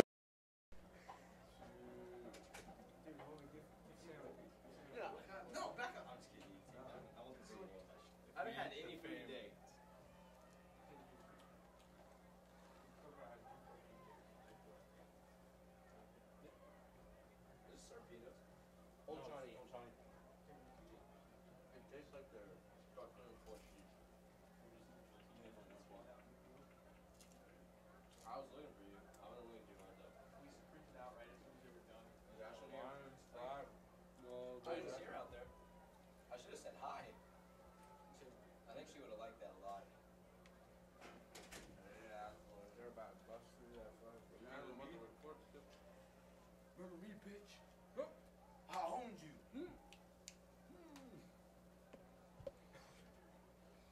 really need to watch yourself there. Watch yourself when you wreck yourself. You really need to watch yourself there. What'd you say? Something that you shouldn't say on Once the air. again,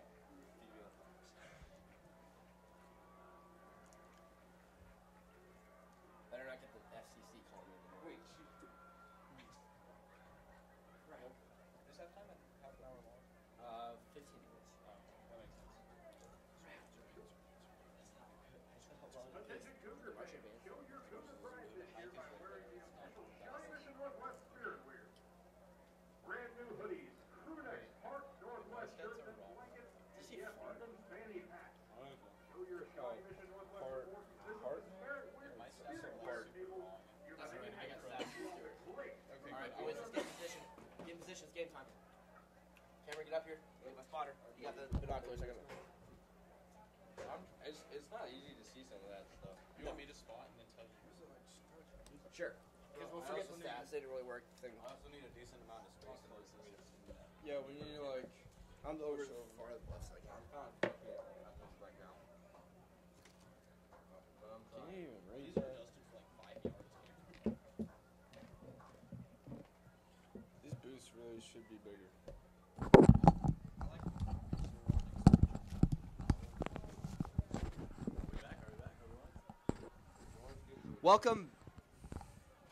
Welcome back, ladies and gentlemen. Inside the booth. I'm Matt Owens. And I'm Eric Maxon. And a couple first half stats brought to you by Tyler and Noel Stewart in the booth next to us. First one are for catches, and those go to Caleb Johnson and number 27. Excuse me, let me check my roster again. Jamie Alexander does a lot of screen passes, so they lead the team in catches with 5. On the offensive side, Spencer Stewart has 17 complete passes tonight out of 30 attempts, so 17 for 30 so far. So we've thrown a lot. We haven't really had any rushes. I go over to the rushing stat, and Jamie Alexander has 3 rushes on the night for a solid 16 yards, while Spencer Stewart has 4 rushes on the night. 2 of those were sacks, with the longest being 14 yards. So really the running game hasn't been a problem, or hasn't been in existence for the Cougars in the first half. It relied all on the offense. Eric, would you like to say some stuff? Let me see the. Yeah, I'll pull it back up. There you go.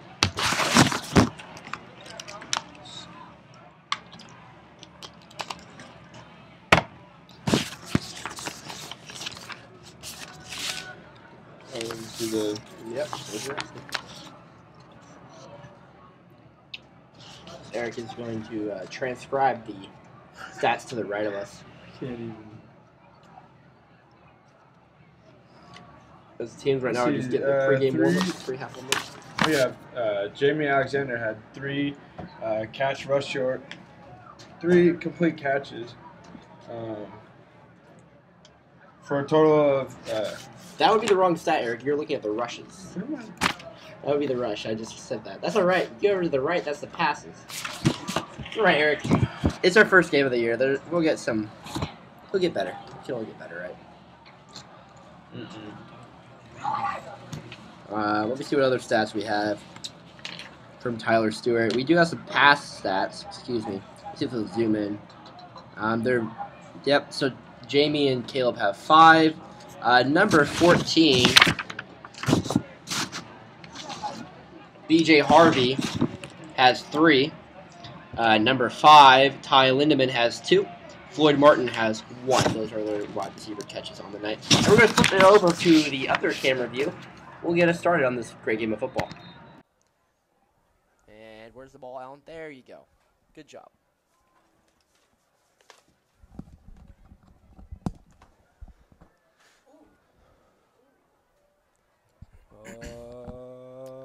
And we are back here on the field, folks. Welcome back inside the jungle.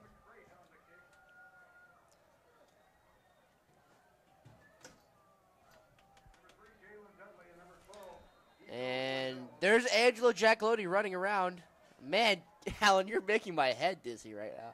As Bowie Doe on the return to the 20. Tries to find a hole. And he does Bowie find Doe a hole. breaks To the through. 40. And run out of bounds at about the 45-yard line. Good return by Bowie Doe. First down, Lions. Boydo. Bowie Doe. Can't get over that name, can you? I can't. It's a good name. It's sort of like Odell Beckham, you know? They're both wideouts. Maybe. I mean, he's going to Okay. college next year on a football scholarship. But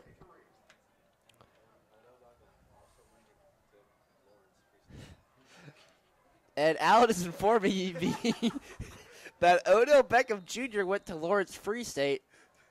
Do you have Do you have do you have facts on that, Alan? evidence? They went to school together. Hold on. How old is he?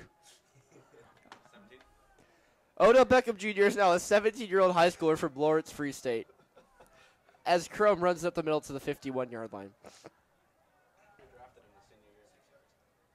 Well, they drafted him his senior year? And he's only 17? He's a senior? But he's already drafted? This guy's special. Heard it here first, folks. Hunter Crum runs it up the middle there for a gain of 5, and that'll be a first down.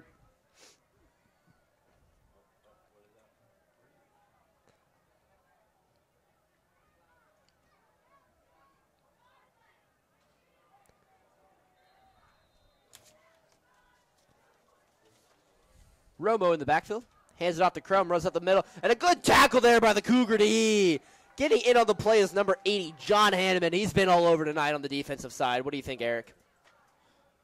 John Hanneman is on a roll tonight. Well said, Eric. Well said.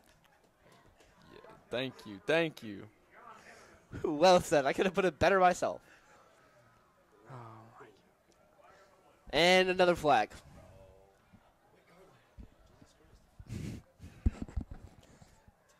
Tony Satchery marches him down to the 32-yard line. Penalties have been a problem for the Cougars. Penalties are the reason that the score is 7-28 instead of 7-21. That's the main reason why. This game could easily be 7-14. Easily. Take away a couple, that last drive that they had, if you prevent them on the 4th and 1. Or, if you, and that's dropped by Bowie Doe. The scouts won't like that one, but that pass was behind him by Garrett Romo.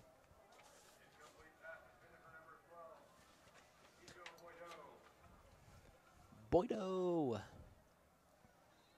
going to say, folks, that jersey number will be printed a lot. Bowie Doe. 11:07 to go in the third quarter. Crone runs up the middle. Hunter Crone. Gain of about 3. That'll be third down.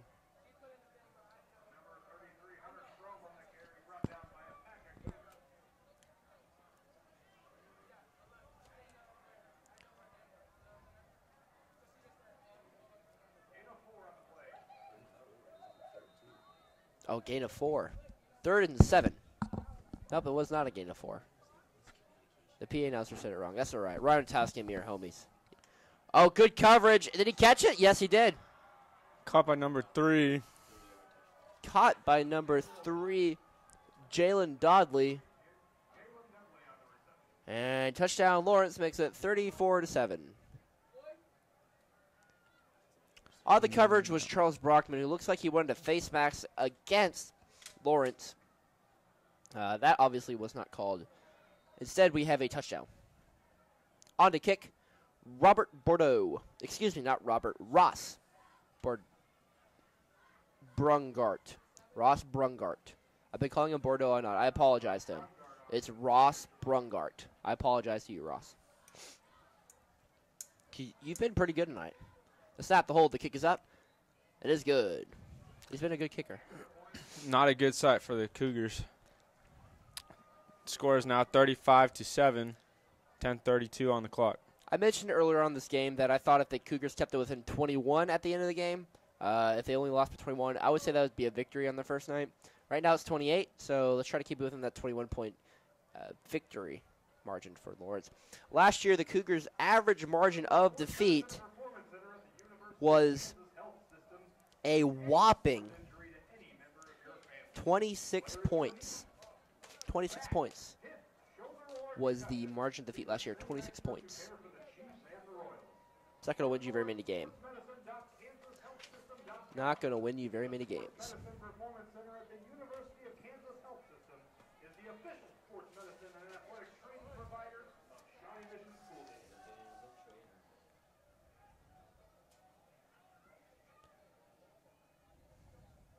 On the kick will be Ross Brundrett.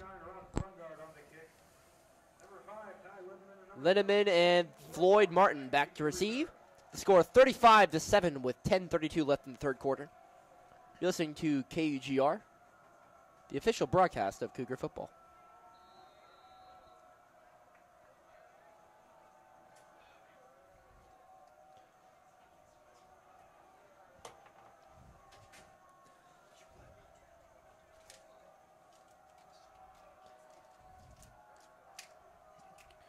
And welcome back, Sam Springer, with the hydration of Gatorade. Always a welcoming sight in the booth. And here we go. That's going to be picked up by Ty Linneman with the running start at the 20, to the 25, to the 30, to the 40, 40. to the 45, and brought down to the 47-yard line. Ty Linneman's only a sophomore this year. He's a 5'7", 130-pound sophomore. So pretty tiny, but is pretty quick. That'll go to the 48-yard line of the Cougars. Good field position. Let's see what this Northwest offense can do and put some points on the board to try to draw a little closer.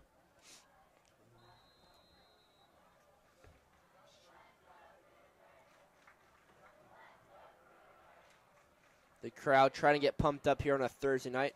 All irritated. We have to go to school tomorrow.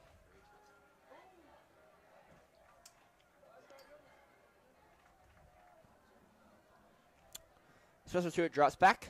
The screen pass to Alexander, and that is going nowhere. Might have got back to the line of scrimmage. I think he did. It'll be second down and 10 from the 48-yard line. Number 27, J.D. Alexander on the reception. Gain of nothing on the play.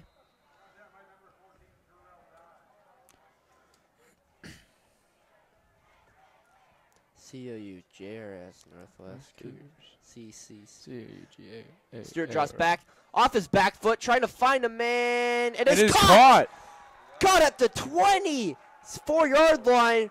Let's see who caught that. That is in the right corner of the field. Huge pass for the Cougars. I'm trying to get the number.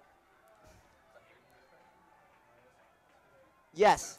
That was John Hanneman. Nope. It was number 80. Hayden, good passer on the catch. That's no, yeah. 38-yard completion 50 for a Cougar first down from the Chesty Lions 24-yard line. Yeah. You said.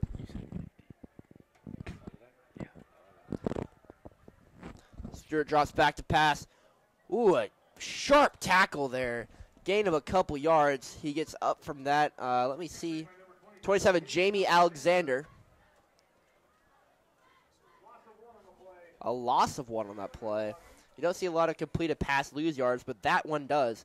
It will be second down and 11 from the 25-yard line, and Tony Satchery is going to stop play. He's going to run over to his assistant ref. And Jamie Alexander's bleeding. I believe he's bleeding. Can we get a closer shot on Jamie, please? Okay, he has zoomed in max. Yep, that is correct. Jamie Alexander is bleeding down there, as you can see, head athletic trainer Dan Fletcher treating him. And the reason he had to come out is because you cannot have an open wound out on the field. You cannot be actively bleeding. So you have to come off the field. Actively bleeding, that's a weird word. So Jamie Alexander will have to sell this play. Stewart drops back to pass. Scrambling, rolling left. Finds Passes. a man, and he is hit hard by number 44. Hit by number 44, Marquez Jones. Ty Lindemann with the catch, gain of 3, 3rd down and 8 from the Lions' 22-yard line.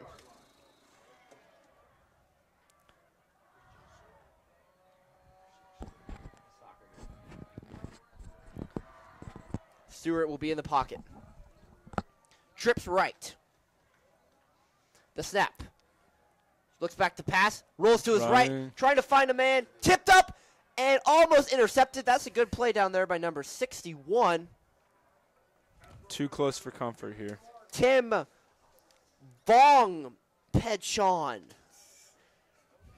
Tim Vong Pechon with the deflection. Good play by Tim Vong Pechon on that one. It'll be 4th down and 9 due to that great play by Tim Vongachong on that last one. By number 61. 3rd and 8. 4th and 9, excuse me, from the 23. Stewart drops back to pass.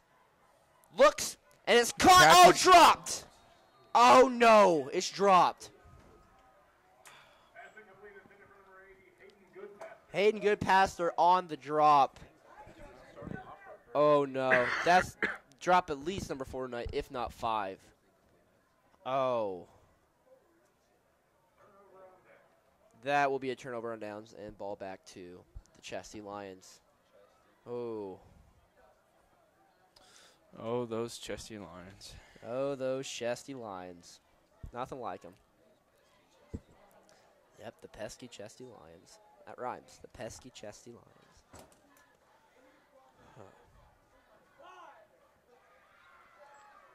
Garrett Romero back to pass.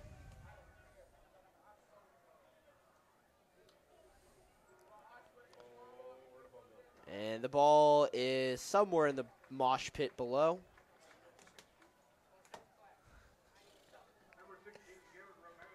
Romero on the carry, and he goes about as far as a car in neutral.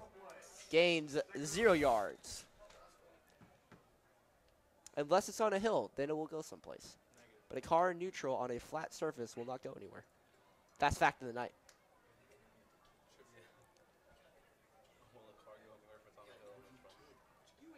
Garameo back to pass. Steps up the pocket and throws a bullet downfield that is over the head of his intended wideout, number 3, Jalen Dudley. It'll make it 3rd and 10 for the Chesty Lions from the Chesty Lions, number 28, for 28-yard line.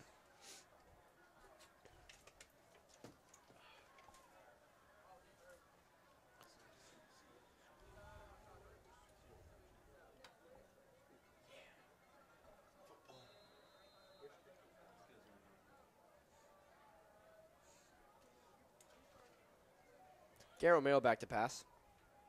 3rd down and 10. The hike. And a screen. Oh! He's going to be sacked for a loss. The first man to get there. Let me see who that was. I believe 63. No, it was not 63. Number 52, excuse me, Reed Stymack with the sack. Loss of 6 yards on the play. And they'll punt it away. B.J. Harvey back to return. Number 14, B.J. Harvey back deep to return.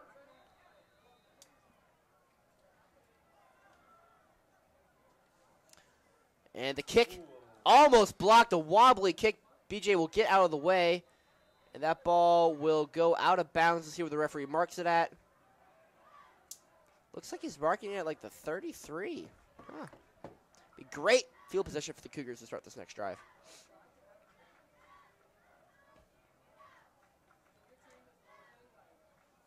.650 to go in the 3rd quarter. The score, Cougars 7, Chesty Lions 35.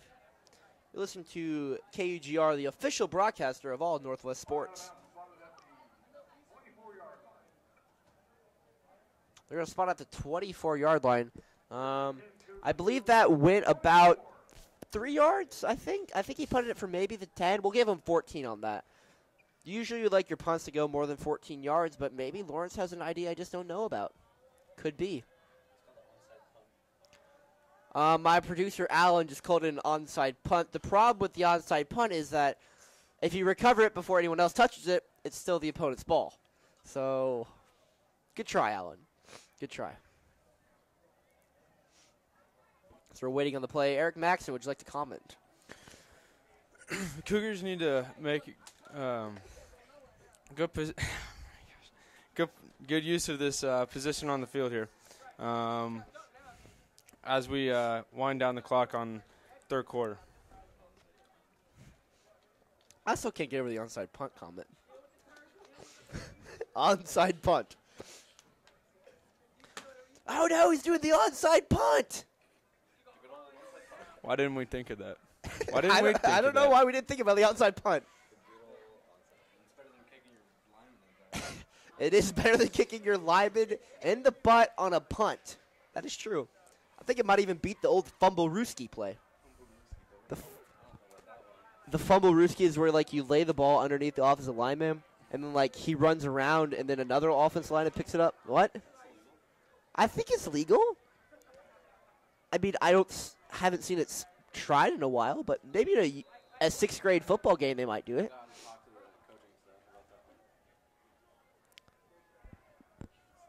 Stewart back in the pocket. And we're going to have a flag thrown. We have a false start called on Shawnee Mission Northwest. That's about the 10th penalty tonight, at least, for the Northwest Cougars. And can we get a shot of Bo Black? He does not look very happy down there. Yep. Oh, there he is. Bo Black. Yep. Doesn't look too happy. Not a good decision. False starts will kill you. Now we're back in action. 1st and 15 from the Chesty Lions 29-yard line. Stewart drops back to pass, and we're going to have another false start called.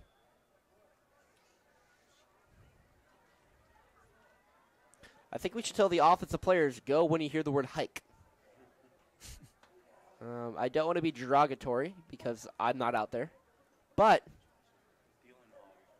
I think that you should be able to hike the ball at the same time as you run. 1st and 20 from the 34.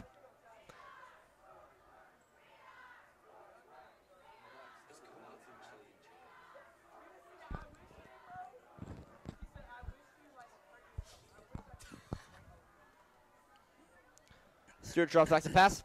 Finds the open man, Hayden Goodpaster. Down the field, Hayden Goodpaster with a nice run up the field to, I believe, the 18-yard line. 16-yard gain by the Cougars. Second and 4 with 6:30 to go in the third quarter.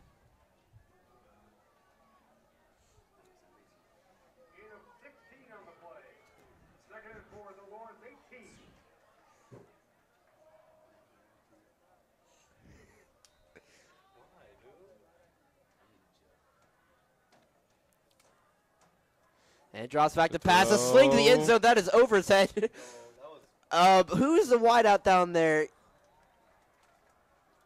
Number 7, Caleb Johnson. He looked lost on that play. That ball was a little overthrown. Oh, we have some laundry thrown out? I think that might be Bowie Doe. Maybe some trash talking. Maybe some explicit words. Or we're going to have a holding called. That's a call on Lawrence, and that's a big play because that gives him an automatic first down.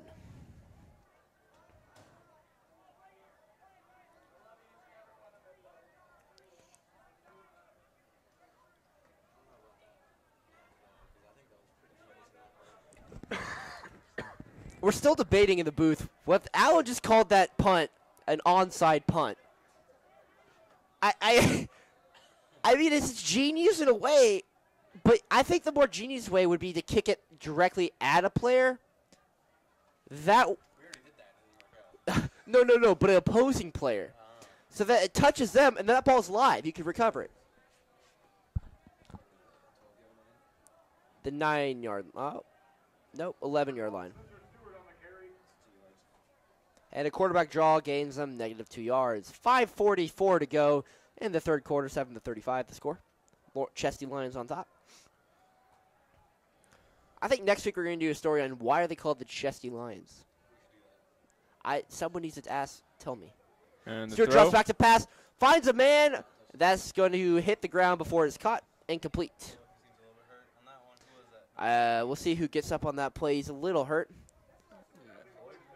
Yep, number 13. Nope, number 19, Trey Eccles, who had a rough night tonight. 3 drop passes. Has not been his night for the Northwest Cougars. His first varsity start of his career, the junior wideout. He does get up a little limping, 3rd and 11 to go, so you basically have 2 plays to get in the end zone. 3rd and goal, I guess would be the correct terminology. Stewart, no one back there. There's a major offsides, and we're going to have an encroachment called. He didn't even try to hide it. I respect that man. I believe number 43, yep. I believe 43 was the one who crossed the line.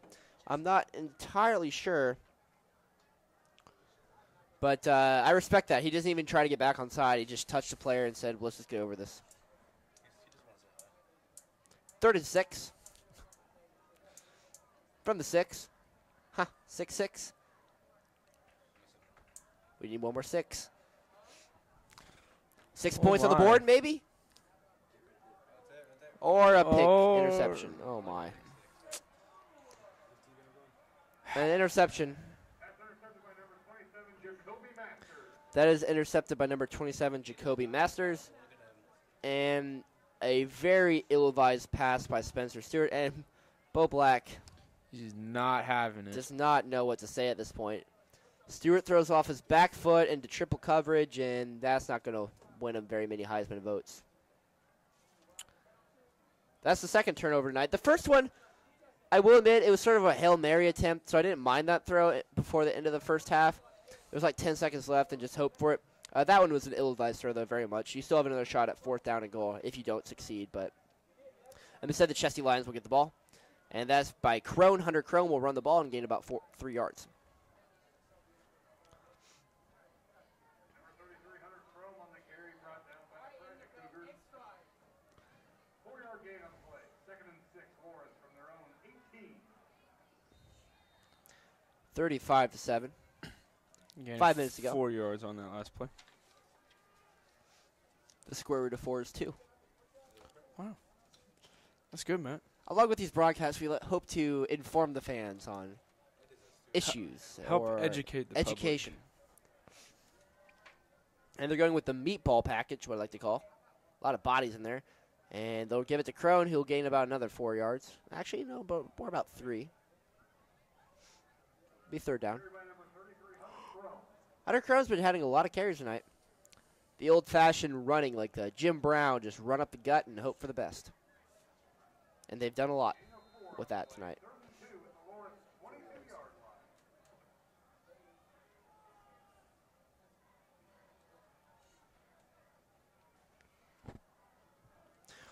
Third and 2 from the 22. Another gain of 4. And here we are.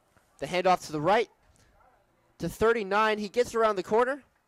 And that'll be good for a Chesty Lions 1st down. A 10-yard gain on the play. Number 39, Angel Garcia, gets his first touch of the night. The 205-pound senior running back gets the Chesty Lions at 1st down. Down on the 33-yard line.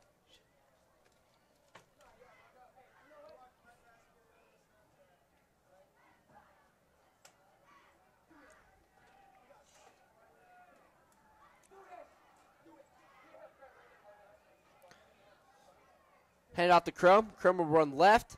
Runs up the gut. Breaks through. It's to the 50. To the 45. To the 40. To the 35. And pushed out of bounds at the 25-yard line. Hunter Chrome making the Northwest defense pay with another rush up the gut. Pushed out by number 13, Floyd Martin. Be 1st and 10 from the Lawrence Chesty Lions from the Northwest Cougars 25-yard line. 43 yards on the run. Now it's time for the Chesty Lions to just take it easy, do some more run plays. Got all the time in the world. You're up 35-7. You don't want anyone to get hurt. And again, they go with the all-tight package, the ISO, and they're going to run up the middle again with And a little dive there by number 39. That's Garcia. Angel 9. Angel Garcia with the run. Gain of 7 yards on the play. 2nd and 3. Lawrence from the Cougar 18-yard line. Gain of 7 on the play. 2nd and 3 with 2:40 to go in the third quarter. And there's some miscommunication about subs here. Number 55, Edwards Garrett, thought he was coming off, but no, he is not. Edwards Garrett is a 6'2 senior weighing 340 pounds, so he's a big boy. The run up the middle by Garcia.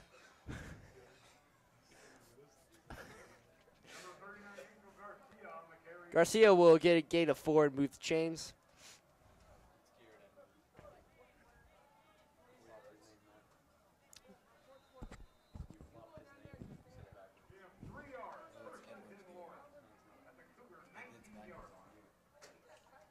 It's Garrett Edwards.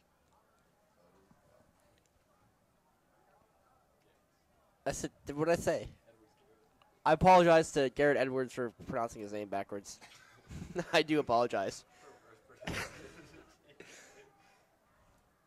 And Crone will run the ball again, and he will gain no yards as the Cougar defense with a pack of them are able to swallow him up in the gap. Alan said I did roast him, but I would like to say that that's on the depth chart here.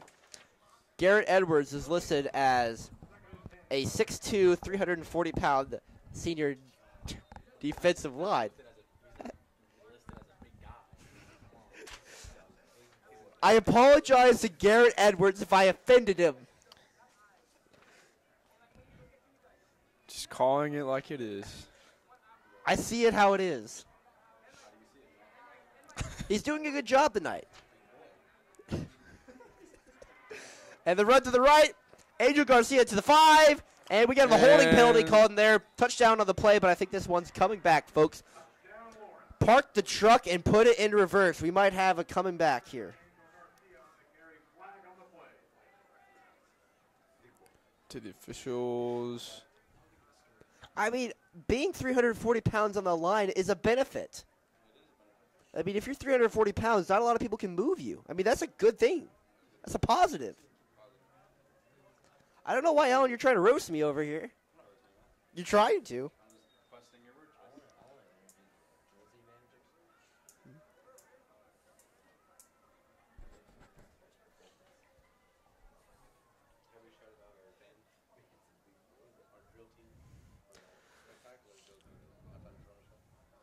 Yes, we're glad, ladies and gentlemen, you got to stick in for the Marching Cougar Pride. We're sorry that the sound didn't really work. Alan will get on that for next week, though. You won't miss it next week. Had some technical difficulties today. Next week we're playing Shawnee Mission East at home. 7 o'clock next Friday night. And they're in the meat package again. Handed off to Ross Kroner. His name's Ross, right?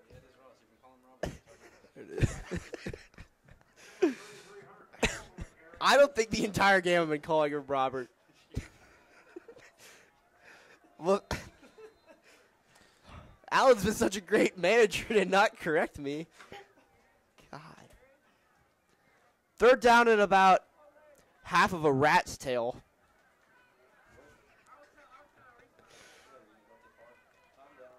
That is a good measurement to go by, yes. That would be metric. What's the equivalent to half a rat's tail? I would say about 3 inches. 3 inches. Okay. I would say a full rat's tail is about 6 inches long. All right. Good to know, Matt. Thanks for educating the public. I mean, I'm not an expert in rat tail length, but that's what I am thinking would be. We're looking this up. We're looking at how much a rat tail is. I don't. We're looking it up. We are looking it up. Some commotion going on the field. Bo Black is talking to the officials. Not looking too happy. Ha! A rat's tail averages between 6 to 8.5 inches. Half of a rat's tail would be 3 inches. Now we found the equivalent.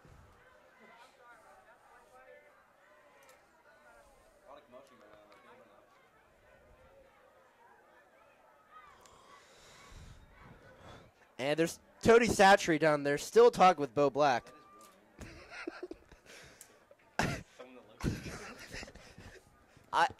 Fans at home, that is not Tony Satchery. Just being clear here. He just looks like Tony Satchery. If you don't know who Tony Satchery is, he's the man for the Creole season. You can find at the store.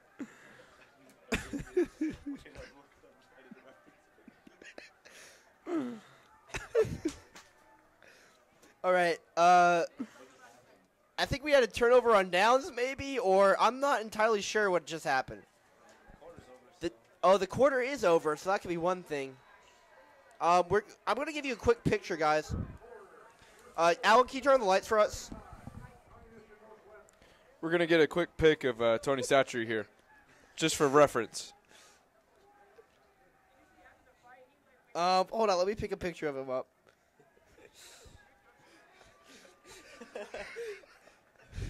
We're going to go back here. This is Tony Satchery. There he is, folks. Tony Satchery. What a man that is. And it's not a slam to him. I'm not trying to offend him out there. He's doing a good job calling. But when I first looked at him tonight, I could have sworn he looked like Tony Satchery. On his off days, he is reffing high school football games. I mean, the seasoning business is a tough one to live in. It really is. It really is. Not many people know about it, but there's been a lot of layoffs. Alan, thanks for having the camera directed at nothing right now. Let's get a shot of the cheerleaders and crowd down here. Or you can get a shot of the drill team who's actually performing.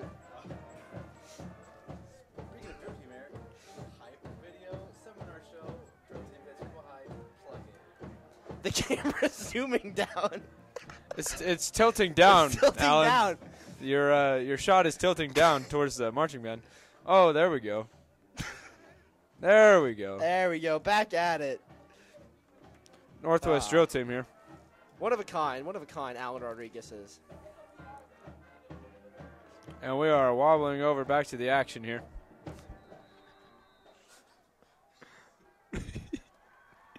All right. Back on the field here. We have an extra point attempt here by Ross Brundett. Nope, it's a field goal attempt. The snap, the hold, the kick is up, and it's blocked!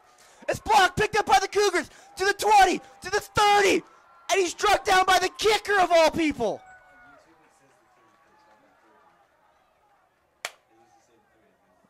What a play, folks, here. Charles Brockman picks it up. I believe John Hanneman got the hand in there. I'm not entirely sure. But all we know is he was brought down by the kicker, Ross Brundett. But a great block by the Cougars, maybe get some momentum.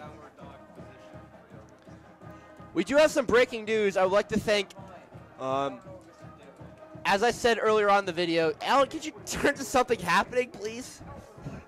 Thank you. At the beginning of the game, I did say text or tweet any comments. And I'd like to have a shout out to Jan Burke, who did send me the reason why they're called the Chesty Lions, and I will read it. The Chesty Lions symbol was drawn by Paul Coker in 1946, a Lawrence Memorial High School graduate. He went on to become a well-known cartoonist. Chesty the Lion is named Chesty because he is proud of Lawrence High School and the ideas for which it stands for. Appreciate to Jan Burke out there for that shout out. Good history lesson there. Good history lesson. You learn. This is why you tune into broadcast. You get to watch football and learn about history. You learn something new every day. Ty Lindemann on the catch. He will get the ball to about the 41-yard line. 7 to 35 with 11:35 to go in the game. Does our Cougar have a name? Fans, if you're listening at home and you know what the Cougars mascot name is, please text it or tweet it. Tweet it at NWKGR. Because we don't know it up here. We're not afraid to ask for help. Spencer Stewart pump fakes. Throws a fade pass to Goodpaster, who catches it out of bounds. Out of bounds. Goodpaster and Stewart just haven't seemed like they've been on a good rhythm tonight, if you know what I mean. It's been the first game, I know, but they just haven't seemed like they've had that vibe as I've seen them have in last year, especially when they really air raided the Sunflower League in yards. 3rd and 4 from the 41.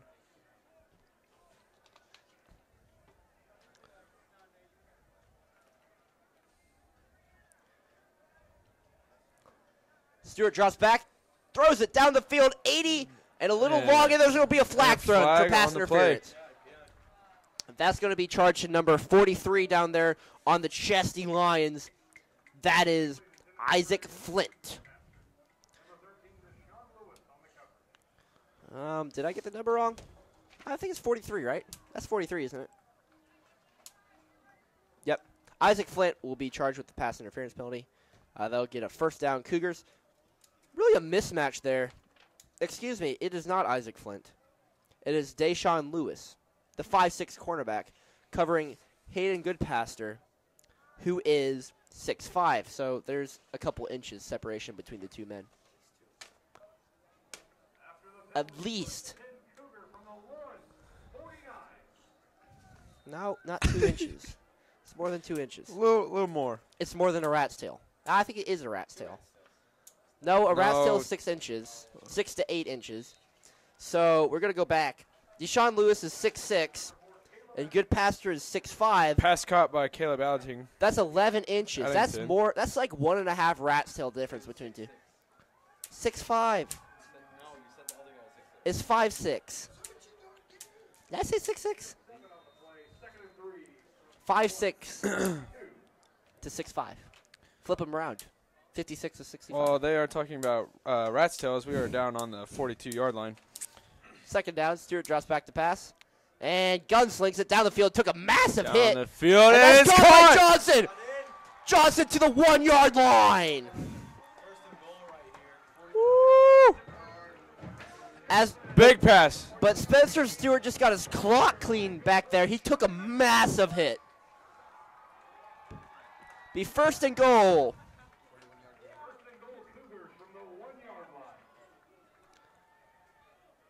As Stewart will get back to the game, but he did get rocked on that play. It's good to see him get back up after that massive hit.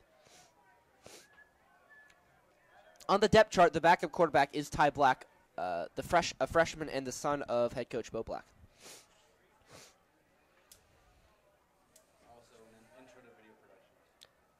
Yes, he's also in intro to video production. Thank you, Alan. That catch was made by Caleb Johnson, who's had a couple of good catches tonight. He has probably been, I would say he's been the best wide receiver for the Cougars tonight. What do you think, Eric? Yes. Yes. Mm-hmm. And they're in the package with the 2 fullbacks. They might actually run. And they do to Alexander, who runs it into the end zone. Jamie Alexander for a Northwest touchdown. Boom, boom, clap. Jamie Alexander on the touchdown. Brings the score to 13-35 with 10:48 to go in the 4th quarter. This is KUGR, the official broadcasting of all Northwest sports. KUGR, the Ocho. Tristan McWright on the kick.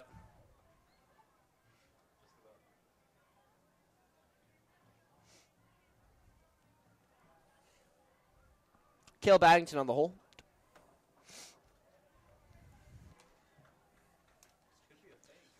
I don't know why you would fake it, but you never know. And for the snap, extra the hold, point. the kick is up, and that good. Tristan McWright on the extra point makes it 14-35 with 10:48 to go.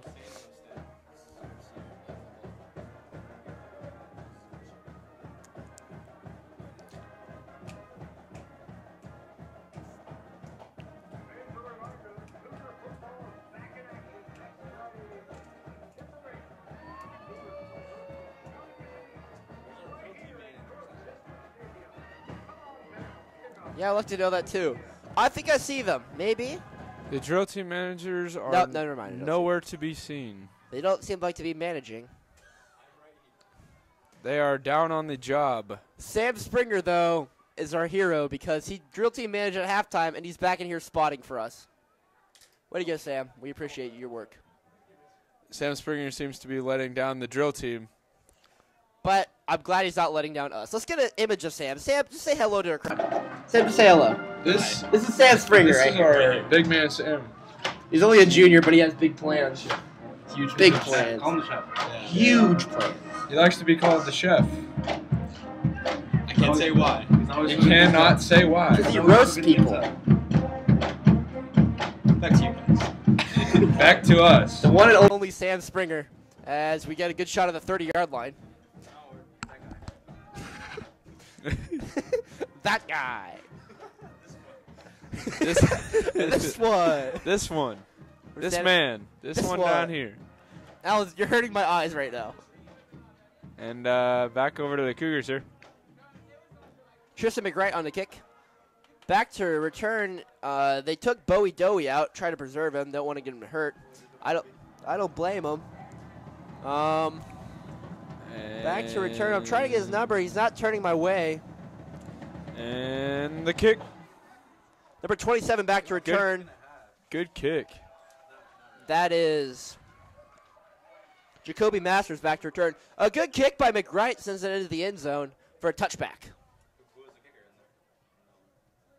Huh? Tristan McWright. Alan asked what the kicker was, so I just said Tristan McWright. Cougar defense will come back in the field to score 35-14. I mean, the game's not over. You get a quick turnover here and a touchdown. And we have breaking news. Tristan McWright, this is the first year he's ever played football, and he's a starting kicker, so congratulations to him and his family. No, 2 claps and a yeet. 2 claps and a yeet. Yeet. That's a KUGR thing. Oh, we're going to play that song tonight. Are we? Yeah. We can't play El Santito. Incomplete pass intended for number 89. That sound? Sam Bart. I think we're going to play it. Because we're giving credits, we're not using it as ourselves. There's some question on there. Maybe we'll look into it a little more next time. No, we'll do it tonight. All right, Matt's feeling ambitious tonight. We'll play that. We'll play it. And they're in the formation, running back behind them with the fullback there. Very much run-based offense. Angel Garcia takes it to the left. And he's going to gain a couple yards before being pushed out of bounds by multiple Cougars. 4-yard gain.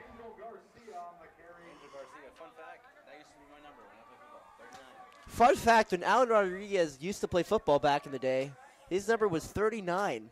Huh. 39. The more you know.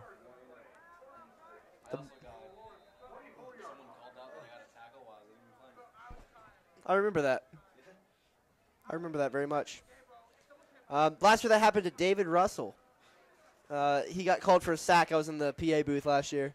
And he got called for a sack and wasn't even on the field. So shout out to David Russell. Run for, and he breaks and through. Hunter and Ross Kroner. He could go all the way. Yes, he's going all the way. That's a touchdown. That's the second long Lawrence run. touchdown.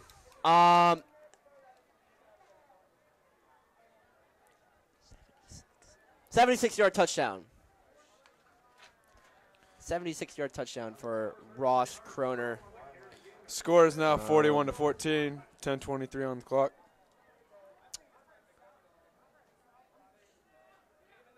Did I say Ross Chrome? It's Hunter Chrome. I'm sorry. Sometimes I mess up names. I do apologize on the broadcast, but I try to get you the most information as possible. You're human. Thank you. You're Eric. human. I am Matt. human. I'm only Make human. mistakes. On the kick is Birdo. The snap, the hold. The kick is up. Is good. He just has good form. Good. Like, he just looks like a kicker out there. Just looks like a kicker.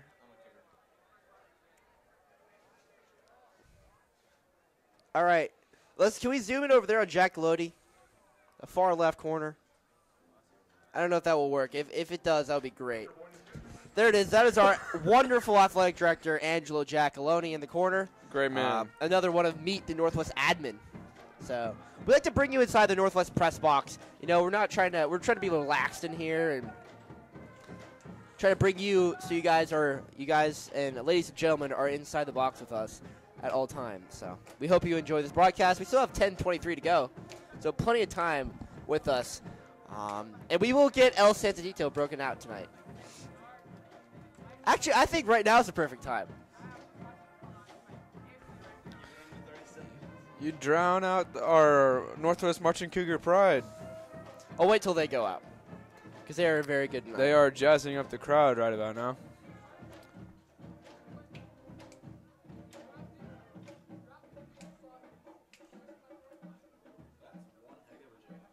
Nice drum solo.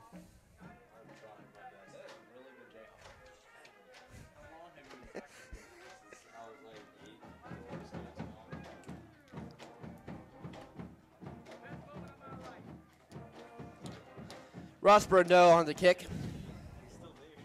Back Ty Lindemann and Floyd Martin.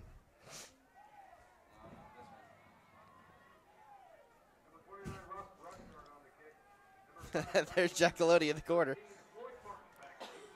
Now you might want to switch it to the actual game. Yeah, they might want to see the kick. The kick's right and our cameraman can't find the kick. There he goes. 40-yard line.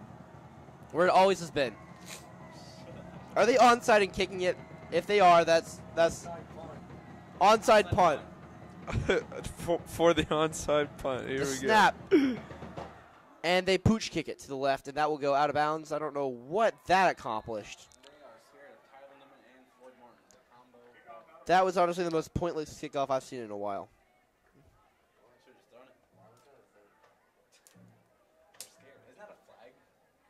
Mm-hmm.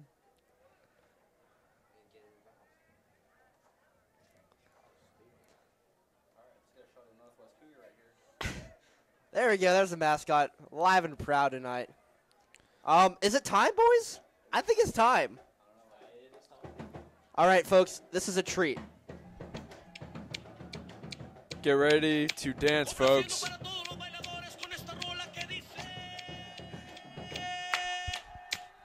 Dos, tres, cuatro.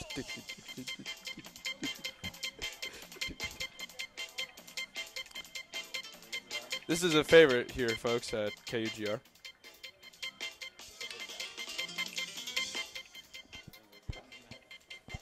That was El Santadito by the El Sonidito. El Sonidito by the Hectozaurus band.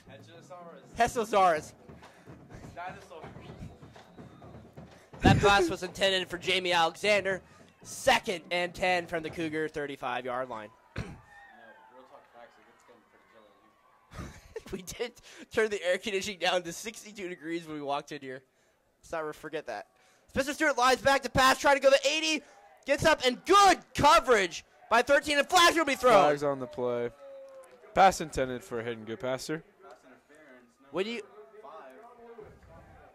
Deshaun Lewis on the coverage. He is down 11 inches to Hayden, though. That is almost a Subway footlong. Almost 2 rat tails. And almost 2 rat tails. Subway footlong. A Subway footlong. Okay, let's think about this. if you took a Subway footlong and stacked it onto Deshaun Lewis's head, it would barely be taller than Hayden Goodpaster. With lettuce or without lettuce? You know, sometimes lettuce coming out. Why would lettuce matter? Why would lettuce matter? Because the bread itself is 12 inches.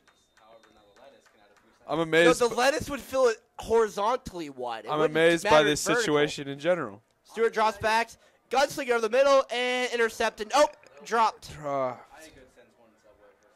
And almost caught by number 9, Harry King. Trey Eccles was the intended target, and number 9, Harry King, was almost the interception.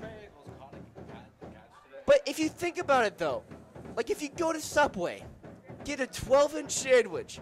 What about Good Sense? Or Good Sense. Go to any place with a 12-inch sandwich. Okay? What about and you get Planet Deshaun Sub? Lewis, and you put it on top of his head.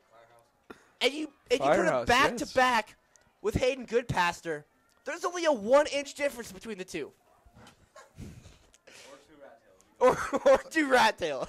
Whichever measurement you want to use. Stewart drops back to pass. Hayden Goodpaster. Goodpaster. Dragging the Subway Club along. Down on the 38. Deshaun Lewis is going to be nicknamed Subway Club. 12-yard gain, first down for the Cougars. First down. Alan, can you zoom out a little bit, please? Alan, can you zoom out like a quarter of a rat's tail? There you go. That's better. Start drops back. Hits Goodpaster, who is preceded by Subway Club.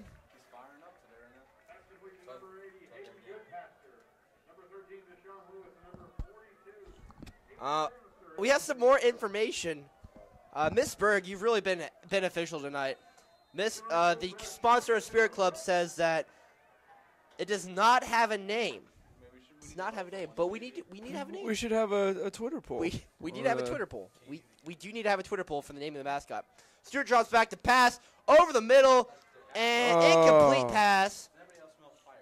Intended to number 7, Caleb Johnson. I actually do smell. It smells a little smoky. It does. It's heating up back here. Smells a little smoky over here. Is it our room or is it everyone else's?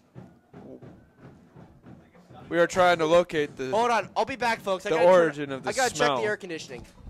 We did indeed light our cabin on fire on accident. Someone turn the heat on. There's the Springer. There we go. Sack for a loss. Sacked by number 55, E.J. Jusom. By number 55, E.J. Jusom. All right, we figured out the problem. Someone turned the heat on in our press box.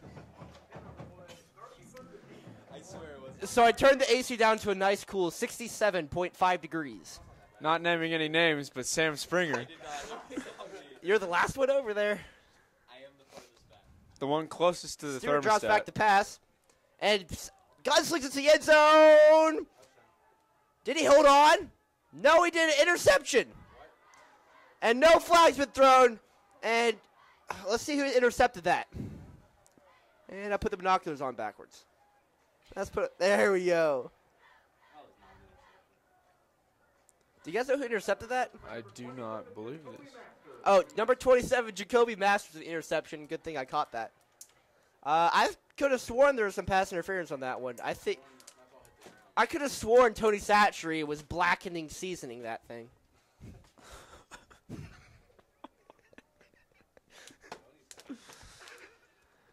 Oh, man. No, that hasn't been decided yet. No, it hasn't. I gotta meet Tony Satchery, though. We need to go on the field and talk to him. I really do. The man's a legend, and he doesn't even know it. And the meatball formation. They'll run it right up the gut. And gain a decent amount. Looks like 5 yards on the carry.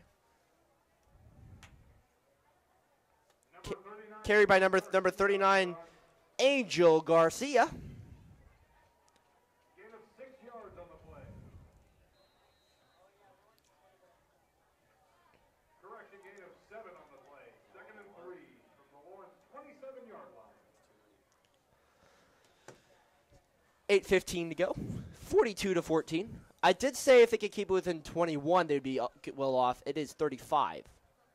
Nope, 28. My bad. I couldn't do math. The meatball formation. Run it right up the gut with Angel Garcia again. And he will be close to a first down. We'll see where the referee spot it. Number 39, Angel Garcia on the carry. And they're going to give him a first down on that play. Gain of 4. Gain of 4 yards on the play. First and 10 from the Lawrence 30-yard line. Be first and 10 from the 30-yard line. 8 minutes to go. Score 42-14.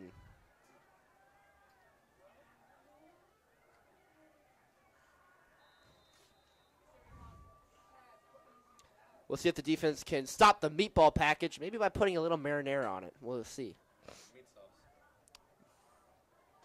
Runs to the outside by Garcia, and he is stuffed at the line like a nice calzone. I'm a big fan of DeBronx calzones. I'm liking these food analogies, yes. They're nice and meaty inside. They really get you good value. How was Canada? It was great. I visited Canada over the summer and went to Calgary, Banff National Park. Beautiful area up there. Would recommend you seeing it. Great kayaks. You do need a passport to go to Canada. You do need a passport, yes. Another thing you learned tonight, you do need a passport to go to Canada. Huh. Yep, you do. They hand off to the right, and that ball will go about 3 yards. And number 72 gives us, there we go. He ended up at the 45-yard line of the Cougars. I don't know how he ended up over there, but he did, and that's okay. He had big dreams. Big dreams. I want to touch the ball. We have 3rd down and 6 from the Chesty Lion 34. Can we be like the furry Cougars or something? No. The ferocious Cougars. I feel like we need an adjective.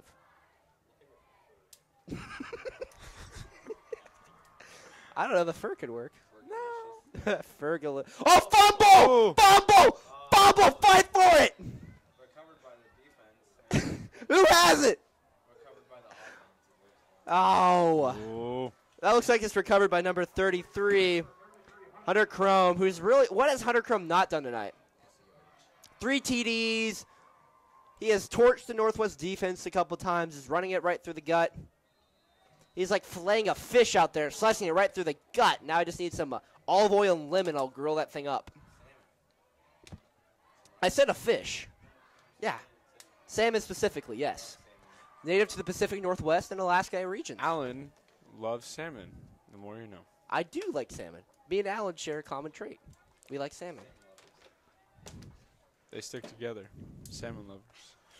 We do also enjoy salmon.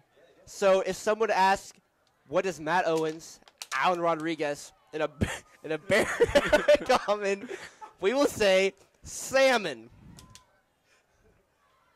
Look out for that question later tonight. Look out for that question next time at halftime trivia at soccer game.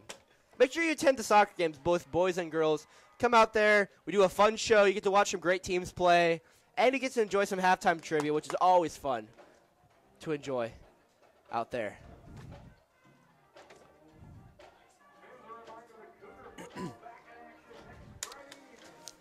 Our next broadcast will be next Friday night.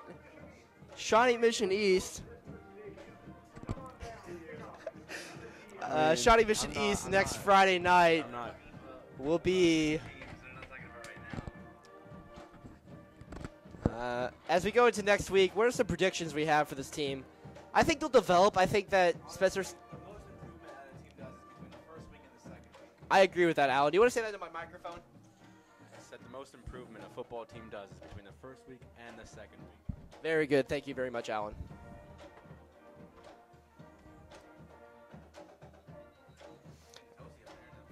I turned the air conditioner to 67.5 degrees. We are looking back at Sam Springer.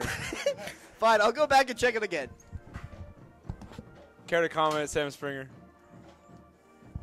I swear I didn't touch the heat. We don't believe that in here. Seeing as though Sam Springer was the only one close enough to touch the thermostat. I turned the heat off. I was about 90 rat tails away, and Sam claims to be 90 rat tails away from the thermostat. That's not really like, that is not 110 rat tails. I'd say that's 30. That's 660 inches. The onside punt makes its appearance again. They really might need to fix it. The only thing Lawrence hasn't done really well tonight is punt. Jalen Dudley, who's a wideout, who's a wide receiver, is not the best punter, but he is a good wideout. So, I mean, if you put 42 points on the board, you don't really need a kicker half the time. A punter, you do need a kicker. But the thermostat was turned to heat, and I finally figured out how to turn it off. So, the more you know, really, the more you know. Good thing, too, because these suits get stuffy. It's true. We always like to look professional at all times. 5:17 to go in the game. The score, Chesty Lions 42, Cougars 14. Stewart drops back to pass. Tries to hit a man downfield and is caught. He's caught. By number 5, Ty Lindemann.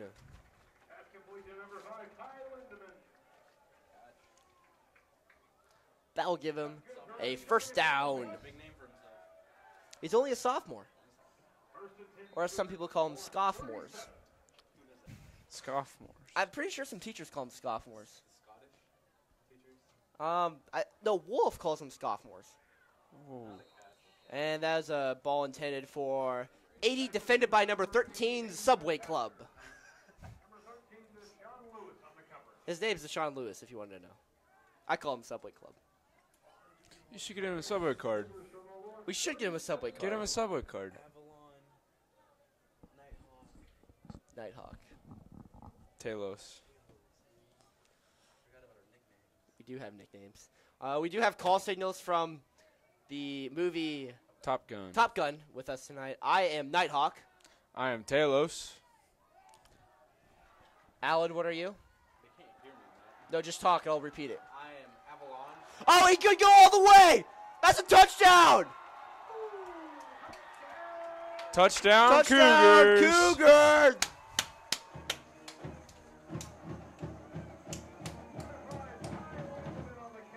Ty Lindemann, with that was a nice. Cameron, do you have the yardage for me on that? About 32 yards. 32 yards on that play. I think we all know it's time for it. Complaciendo para todos los bailadores con esta rola que dice.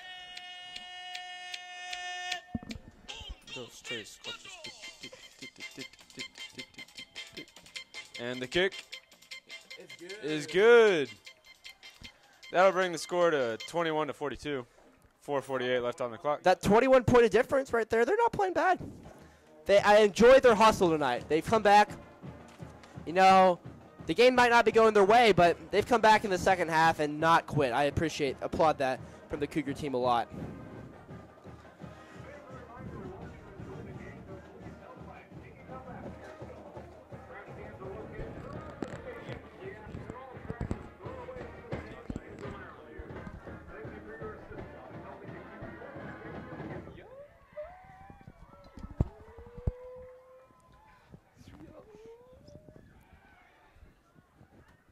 I will narrate this for this fan. So we're zooming in here on Josh Marvin. He is a member of KUGR, and the reason we're zooming in on him is that woman over there, that lady. He was on the phone with her for 10 to 15 minutes at Tall Oaks. Now, if you don't know what Tall Oaks is, this is a journalism retreat that both video, newspaper, yearbook, and photojournalism kids take once a year. It's a day we go out. It's a 3-day event. We hold at the Tall Oaks Conference Center out in Bonner Springs, Kansas. And it's an event where, you just have fun with your friends. You play good games. You learn from instructors they bring in. But Josh Marvin spent 20 minutes with his girlfriend. Long story short, he's got a date to homecoming. But he does have a date to homecoming now, so. He is not single. So sorry for anyone who wanted Josh Marvin. He is taken. And the kick is off. And it is an onside kick. That was 10. And I believe it touched a Cougar player before it went 10 yards.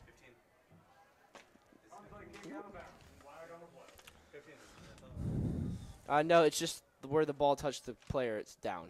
It's no penalty. It's not a penalty. But you also got to think, this is high school, not NFL. Well, this isn't NFL? I thought this was the NFL. Did you not see Odell Beckham? I saw. Oh, yeah, that is right. Odell Beckham who plays at is Lawrence playing. Free State.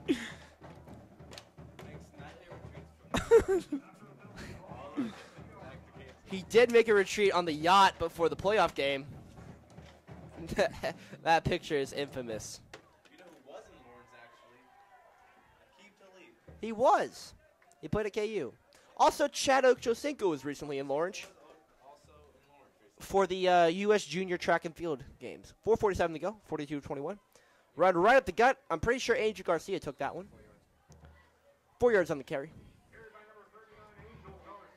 Both the running backs for Lawrence has been really good tonight. Both Kroner and Garcia, Garcia being the backup and Kroner being the starter, have both been very effective in tonight's game. They are very good. Be second down and 6, 21-41, or excuse me, 21-42. Lawrence High leads it with 4:20 to go in the game. Those chesty Lions. The Chesty Lions.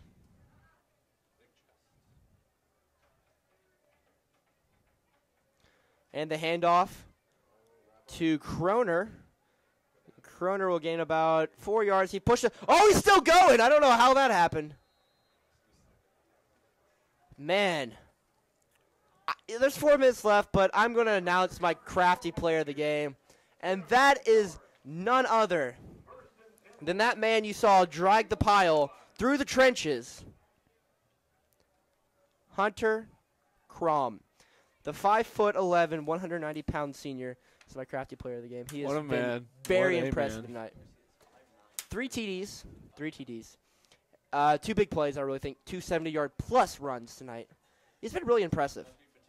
Really impressive. Yeah, and he's still going. He's still going. There's 4 minutes left in the game. He just goes right through the hole. That's why Hunter Chrome is my crafty player of the game.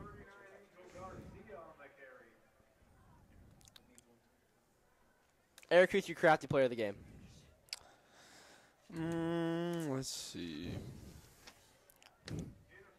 I'm going to go with number 12, Iko Boido. My boy Boido. Boido. I agree with you, Eric, on that one. He was my second choice for mine. He made a couple of good juke moves tonight, along with a touchdown catch. 2 touchdowns, excuse me. Has been great. So those are our 2 crafty players of the game. My Northwest MVP tonight is going to go to John Hanneman. He has really looked good on the defensive side. He's made a couple of hard hits in the backfield. He's gotten to the quarterback once. And he's just been an overall good player. So John Hanneman is my Northwest player of the game with 2:40 to go. 2nd and 4. Oh, excuse me, 3rd and 3 now. 3rd and 3 from the Cougar 27-yard line. 2:30 to go in the game.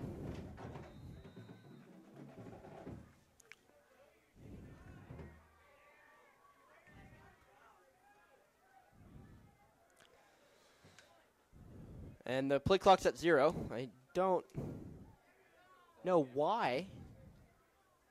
Oh.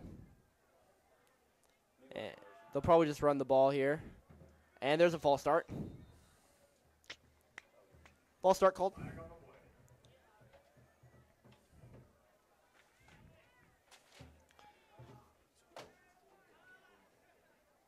After the penalty, 3rd and 8 from the Cougar 32-yard line.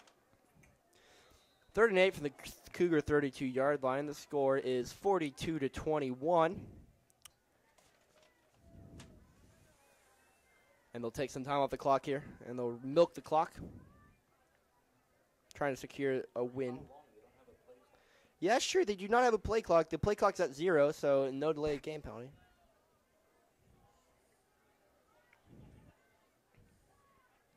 That's the 39. Angel Garcia runs it out of bounds. 3-yard run. 4th down.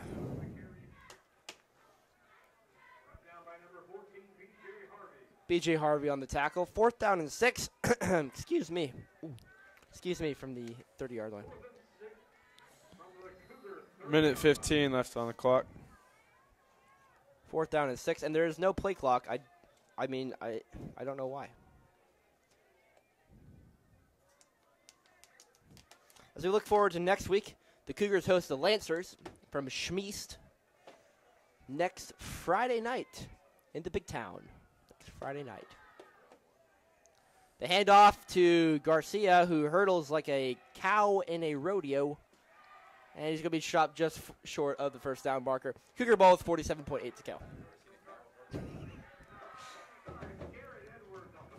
Garrett Edwards on the stop. 21-42 with 47.7 seconds. Maybe you could put another touch on the board and make it a little closer game. I did predict a 21-point margin of victory, though, for the Lions tonight, so.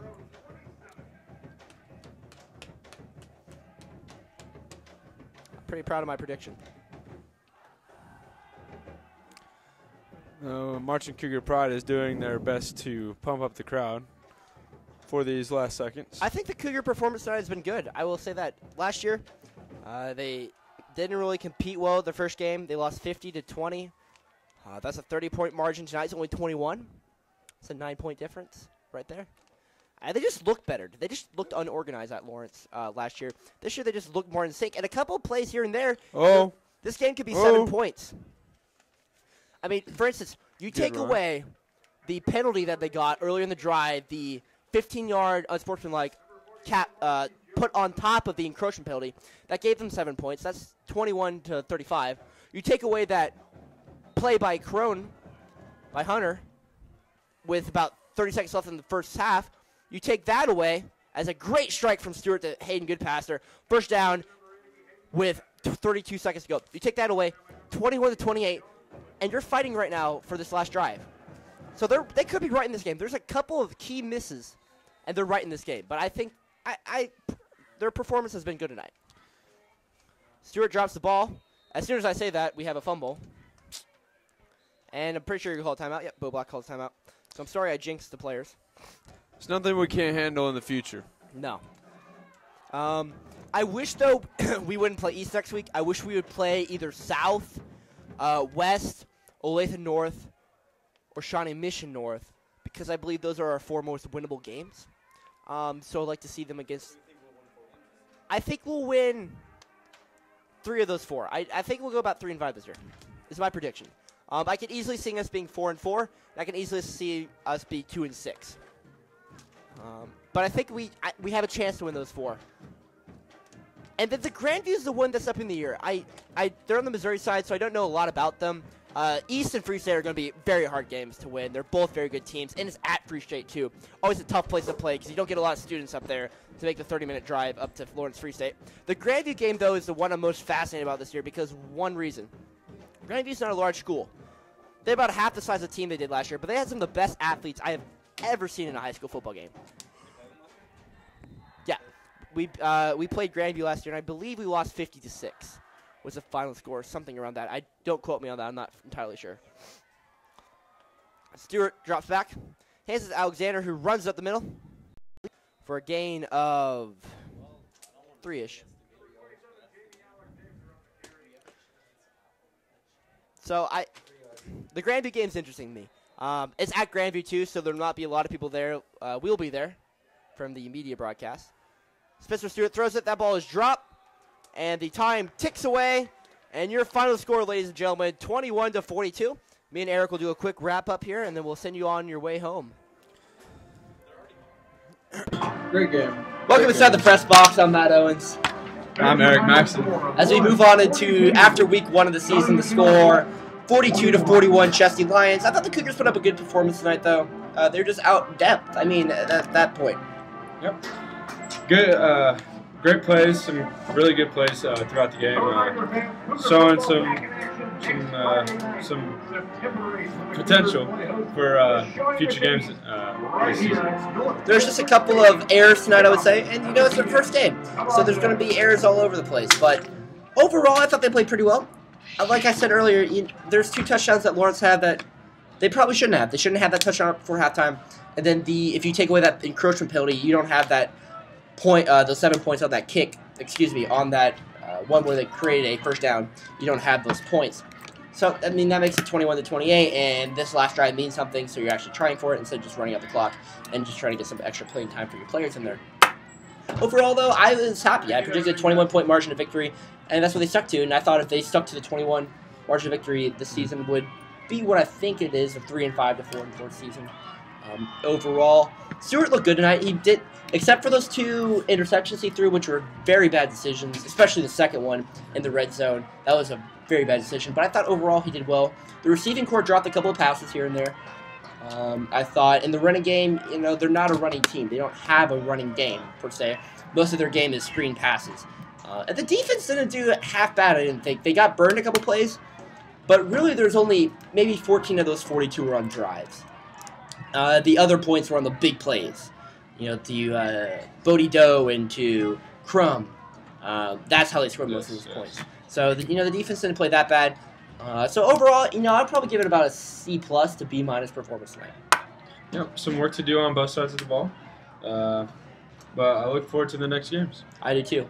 Well, for Matt Owens, And Eric Maxon. we're signing out. We hope to see you next week, Friday night, sitting home at your couch, watching us bring it to you live.